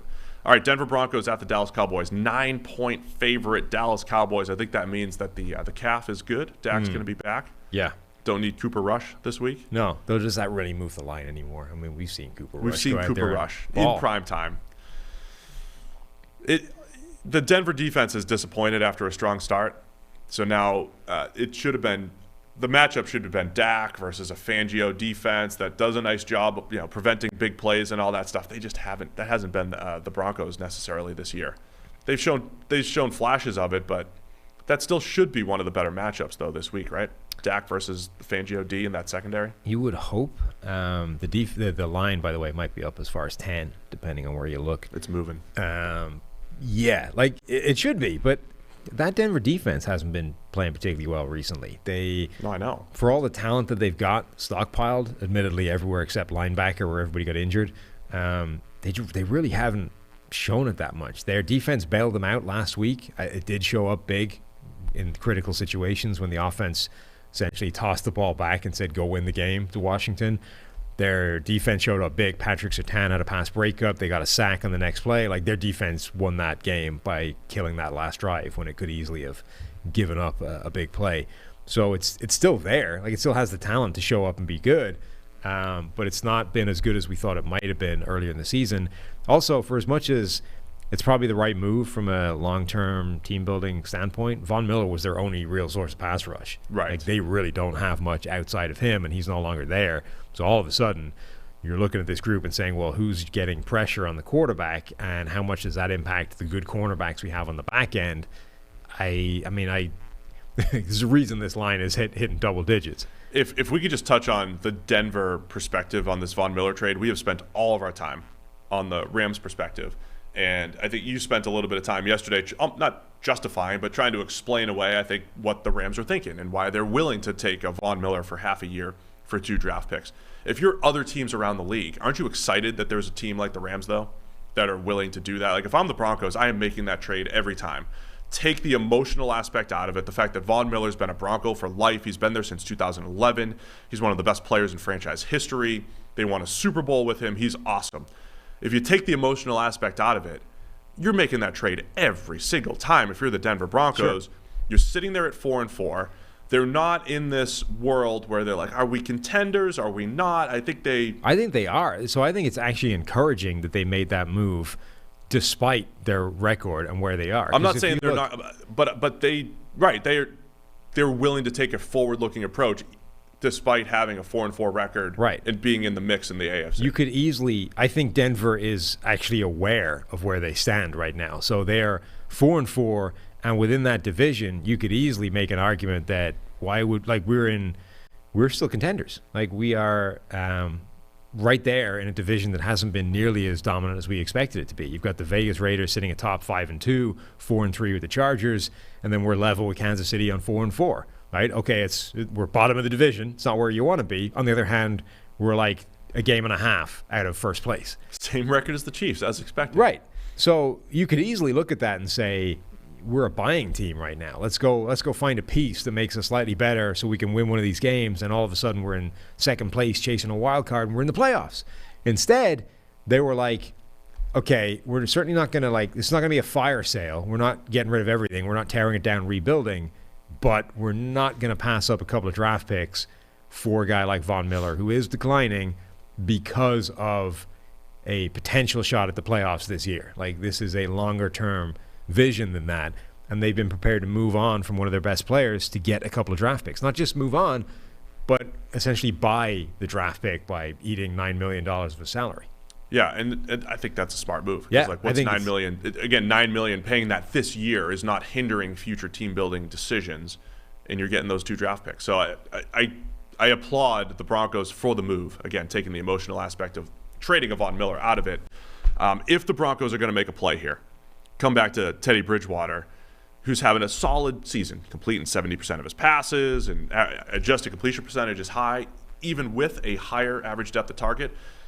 But the big-time throws are still not there for Teddy. Another year where he's got more turnover-worthy plays than big-time throws. That is, he did that last year in Carolina, and he did it in 2015, the last time he was a starter for an extended period of time.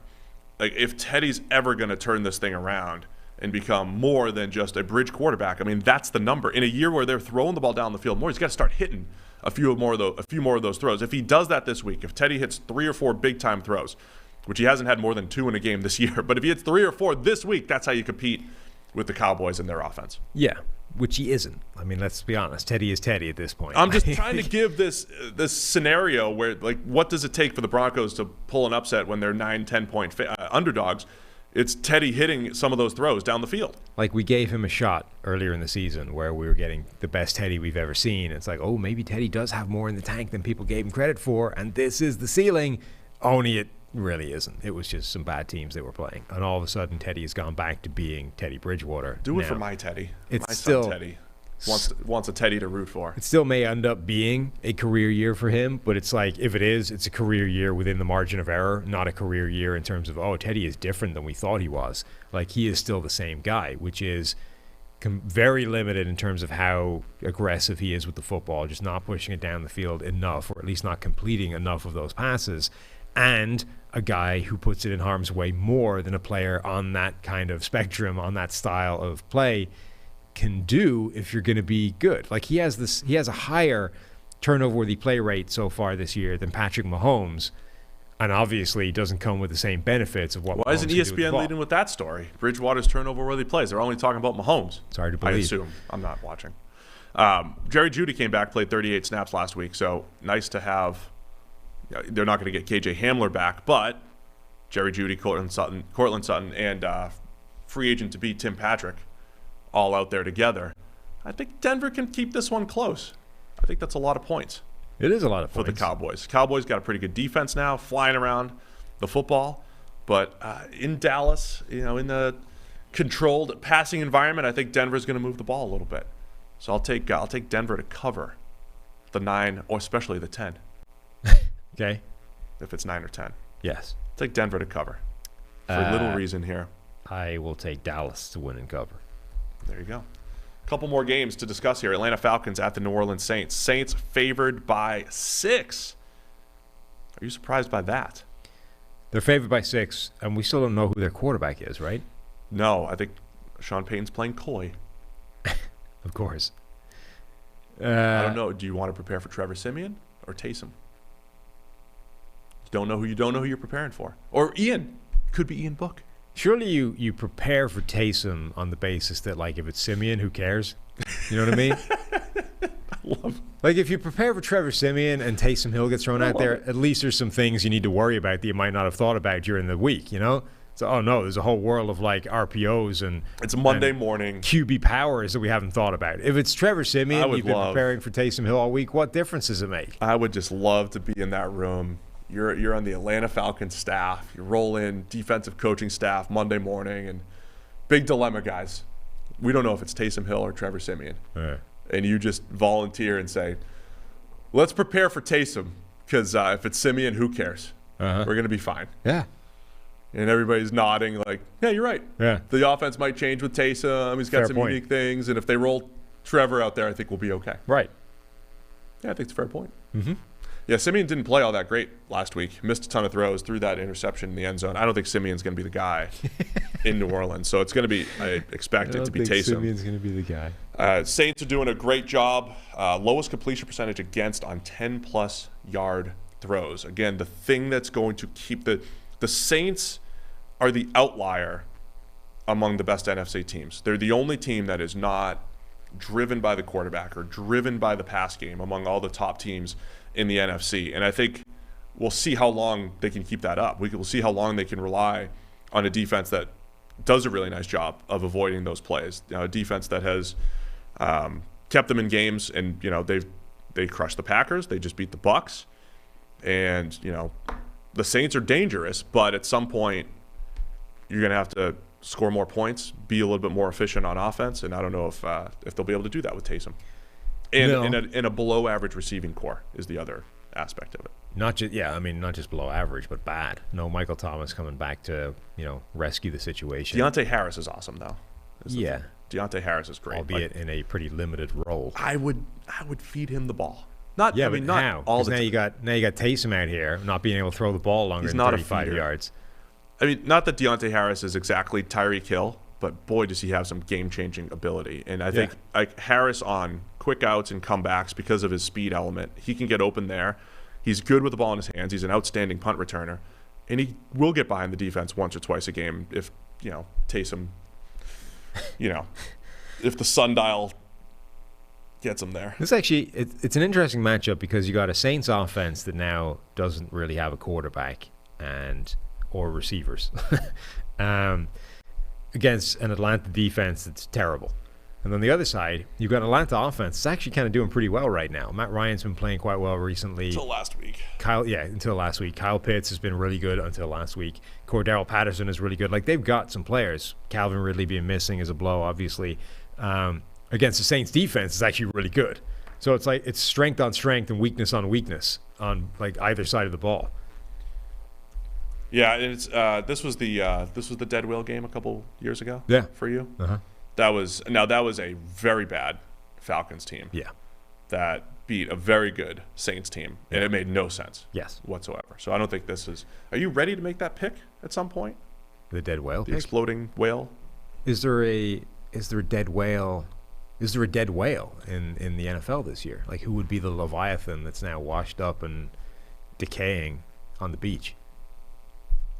I don't know if there were ever a Leviathan, but we haven't talked about the Texans or Dolphins yet. Yeah, well, they're not. They're still washed up on the beach. Right. They're not a dead whale. They're dead something else rotting on the beach. Okay. Well, we'll see if that ever comes up. I think 6 feels a lot like a lot. Again, the Atlanta offense disappointed last week in that game against Carolina. They had felt like they were finding their way. I bought into Atlanta, and they disappointed me last week with Matt Ryan playing pretty well and Kyle Pitts showing off those awesome first-round skills that he has. But I think I like Atlanta to bounce back here. I'm doing it again. Did I just do it again? Doing what? Taking Atlanta. Yeah. They're gonna break my heart again. We'll take the Saints to cover. By 6. Yeah. I don't care who's the quarterback. It doesn't matter. Even if it's Simeon. Yeah. Who you wouldn't even prepare for. No. Wow. I mean, look, Atlanta's defense is that bad. I think there's an emotional letdown maybe for the Saints too. They play well against the Bucs. I think they put a lot into beating the Bucs and proving that they're still, a force in the division. I'll take Atlanta to cover, maybe even pull the upset. Wow. Atlanta pulls the upset. Atlanta's winning this game. Whoa. Against the Saints. Because I don't think that if Taysom doesn't throw the ball efficiently, the Falcons defense doesn't matter as much. He's usually been pretty efficient. He was good against the Falcons Can't last hit year. a deep ball. I know. It's the deep stuff. We got 2 more games to discuss here, and we'll see how long we spend on them. The Houston Texans at the Miami Dolphins. The Dolphins favored by 6.5 here. God. Yeah. And then we've got the Buffalo Bills at the Jacksonville Jaguars. Who made this Bills schedule? They've been favored by like 15 points in every game. Yeah, it's working out pretty well for them. They've got one of the easiest schedules in the NFL. Uh-huh. The Jags. I do like a Bills radio spot every week, and they're like, what are the things we could change to get better, on the offense or defense? I'm like, dude, you're going to win the division. You're cruising towards the playoffs. Just sit back and start thinking about January. You don't even need the coffin corner punt game could use some work here in Buffalo. Just put it on cruise control. Sit back. Hit the Tesla auto drive thing where you can put your feet up and start reading a book or whatever. It's like, forget about it. Stay healthy. What are you doing? I'm just reading some Schefter news about the Giants. Perfect. COVID lockdown or something. Makes for great radio / podcasting. Take your time. Don't worry about it. Based off of several false positives. People will wait. Yeah, they had like 13 positive tests, and only one of them was a real positive.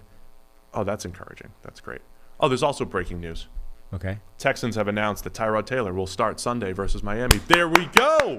Yes. Quick, hammer the line. Hammer it. I'm back interested in this game. Texans getting 6.5. The life in the studio just went through the roof. We could hear the crowd. I'm back invested. Pumped up. Tyrod Taylor is back, baby. I am back invested in this game.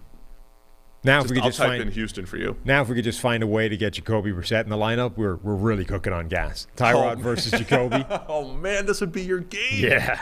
We would assign you the game recap for this one. This beautiful. Would be you'd be locked. You wouldn't even watch the other games. No, I'm in. I'm dialed in on this game. Don't know anybody talk to me for the next 3.5 hours. Your 2 favorite quarterbacks.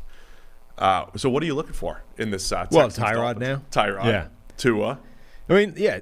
Tua's the thing to watch for this game. Like, he is essentially he's kind of on borrowed time at this point. Like, the Miami Dolphins appear to have been pretty hip deep in trying to get Deshaun Watson traded, right? At the ownership level. Yes.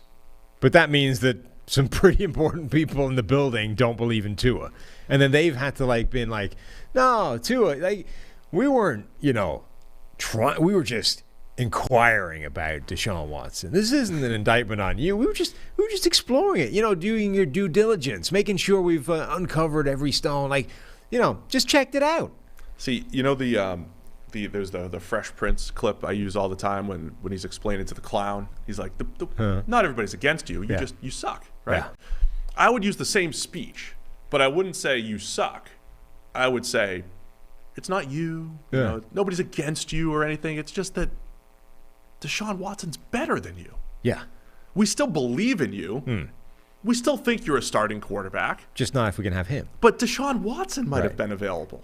Yeah. And he's better. He's better than you. That's not insulting to you. He's just better. So that would be my speech to Tua. Know that, like, we both know Deshaun Watson's a better quarterback than you, Tua. What has effectively happened here, right, is that Tua and the Dolphins were out to dinner, right? Sitting down at a restaurant, having a nice, meal, all these kinds of things. And then the Miami Dolphins went to hit on some hotter chick at the bar, right? Yeah. And eventually they got rebuffed. And with 22 allegations against her. Let's leave that to the side for a moment. Went to hit on some hot chick at the bar, were eventually rebuffed by the hot chick, and then just went back to the chair, sat down to Tua again, and we're like, oh no, look, it's just, you and me, it's always been,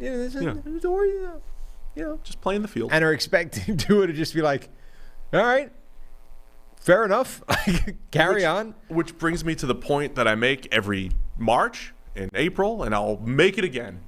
If Tua's your guy, he'll be mentally strong enough to handle this.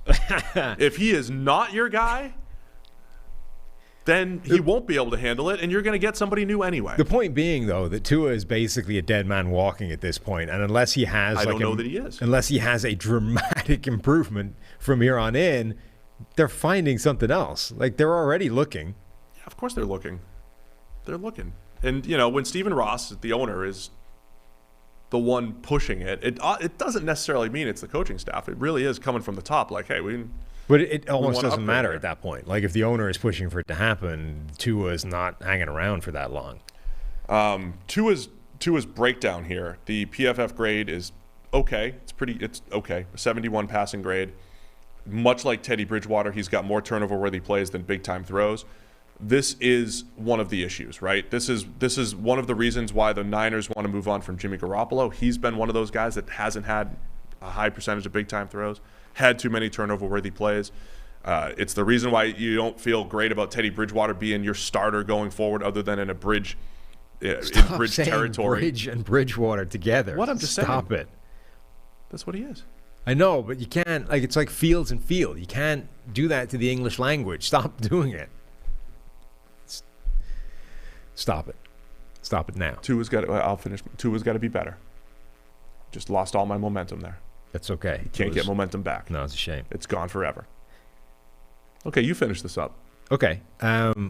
Tua last year had the lowest big-time throw rate in the NFL, 2.7%. Nobody had a worse number. This year it's at 3%, so it's taken a slight uptick. It does, however, still rank 29th out of 35 quarterbacks this season. It's not high enough. Tua, again, like he does put the ball in harm's way. Tua is basically Teddy Bridgewater at this point. They're the same person. Neither one of those guys brings enough big plays to the table to offset the fact that they don't actually take care of the football that well. So whilst you might like them and they might have, pretty good accuracy and they do a lot of nice things and they may be great locker room guys, at some point you're like, dude, you're just not good enough at this game. So that'd be your speech to Tua. Well, I'm just saying, look, right now that's where we are with you, Tua. That's why we're looking for the hot chick at the bar, because, you're you. We are officially, we're 15 starts into Tua's career, I believe it is. So if you were just looking at his career stats as a baseline, because people understand season stats, he's thrown for 2,800 yards. So he'll have one more game to get to that 16, and just that baseline. 18 touchdowns, 10 picks, passer ratings 86.7 for whatever that's worth. Yards per attempt 6.4. So that would be that's just one of the traditional numbers that stands out, that backs up what we're saying. When you don't have the big time throws, you're not able to push the ball down the field. I do think the Dolphins have good guys to throw to down the field. Devontae Parker and Mike Gesicki and Jalen Waddle, like they have people to throw to. So, Tua's got to get better. And after all the flirtation and all that stuff, like he's just got to get better. So he's the guy to watch every single week. Will he take a step in the right direction? And by the way, right now his grades this year, below average grade against the Patriots, below average start against the Bills last week, and then 2 good starts against the Jaguars and the Falcons. Right? It has been dictated by what they've played defensively. He has 3 career games with multiple big-time throws.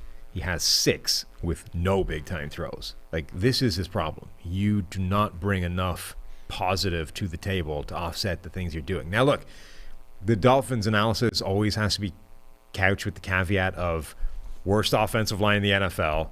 You know, like, this is a major, major problem. So I think there is some merit to the idea that Tua makes that line look better than it is. He also makes Jalen Waddle and some of their receivers look better than Jacoby Brissett does. But you still need to bring more. Like, I know you're in a crappy situation, but it's not enough. Like, there is a difference between Burrow last year in a crappy situation and what you're doing right now. And that difference is, you know, buying in versus kicking you to the curb.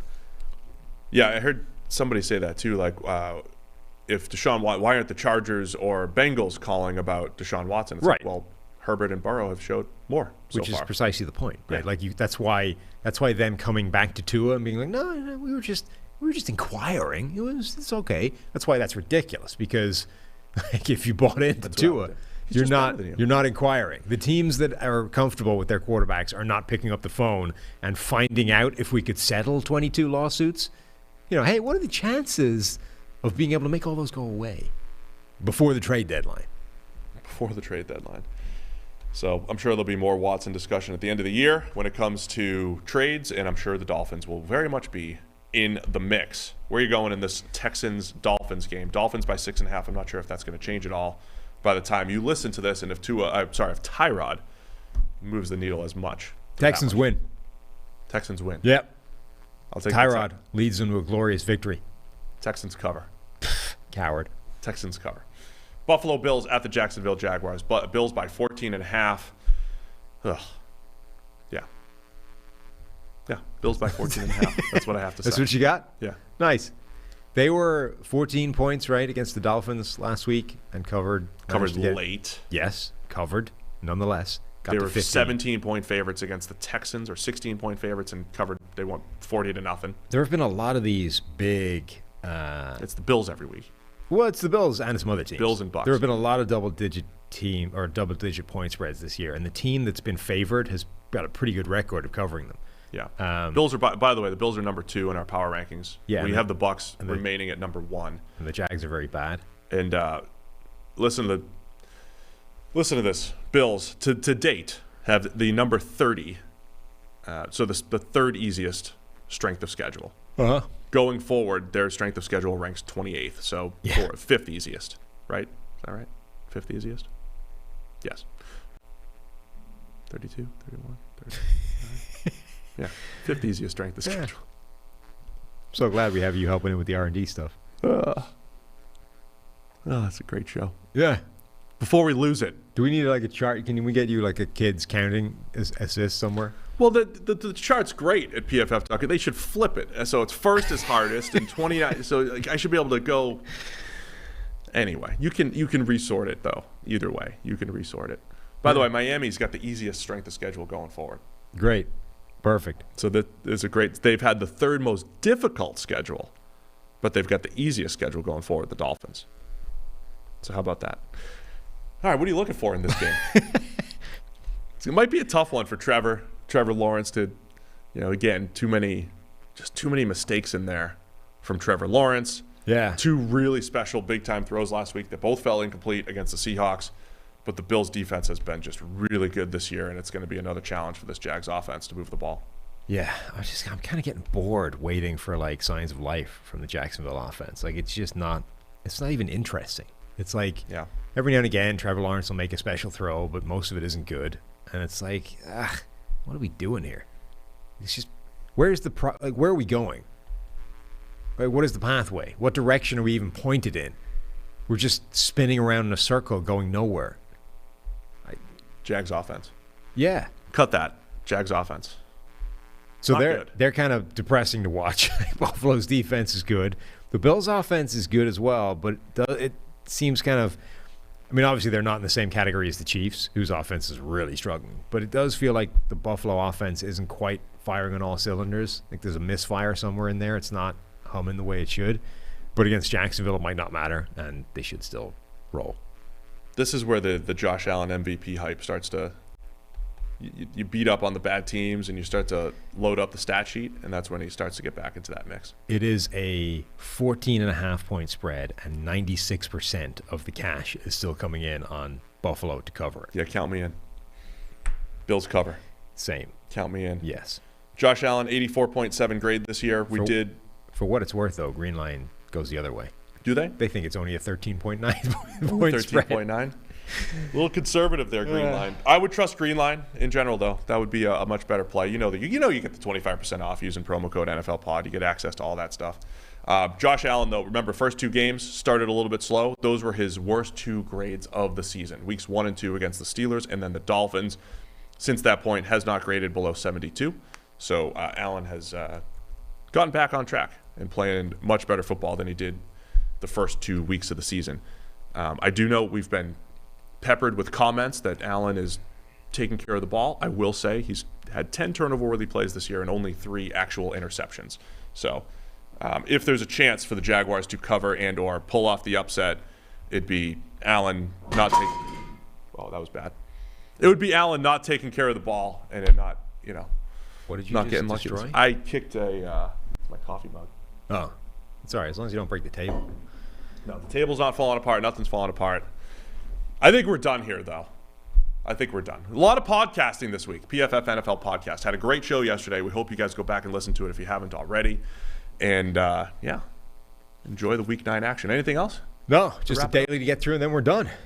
We have one more daily. Yeah. We do 8 podcasts a week, and we appreciate everybody that's a part of it. If you're here on YouTube, give us that thumbs up on your way out. Appreciate that as well. And go subscribe to the daily, the audio version. Go search PFF NFL Daily. Subscribe to that. Send me a screenshot that you are subscribed to both, and I will hand out PFF edges. Hand out 1 or 2, maybe more. We'll see. I'll hand them out. Not to everybody that sends it, but some lucky winner that sends those screenshots. We had a couple more come in yesterday. So, get anything else? No. Did we both take the Bills in that game? Yeah. All right, we'll keep track of our record here. The producers tell me we might even create some graphics here to really hold us accountable. Oh, dear. Which is great. We've been living in a world of unaccountability before now. We have not been accountable, and I've been keeping tallies on my own here on the side. Right. And who knows if you're fudging those numbers. I'm certainly not checking you. 17-7. Allegedly. Pretty good. I mean, that's by your math. You couldn't work out what 28 was flipped upside down. It took a minute. I'm just saying. Took a minute. You're the guy that is being trusted. But I can calculate percentages in my head. So you also couldn't count the number of games that were on the schedule last week. This is not... I'm just saying. Did we hit every game? We missed Monday Night Football last week because I did it. Your math might not be the thing to rely upon. 14 games, 4 teams on bye. I think we're good. Okay. Covered. All right, let's get out of here. Thanks to everybody for tuning in. We'll see you Monday as we recap all of the Week 9 action.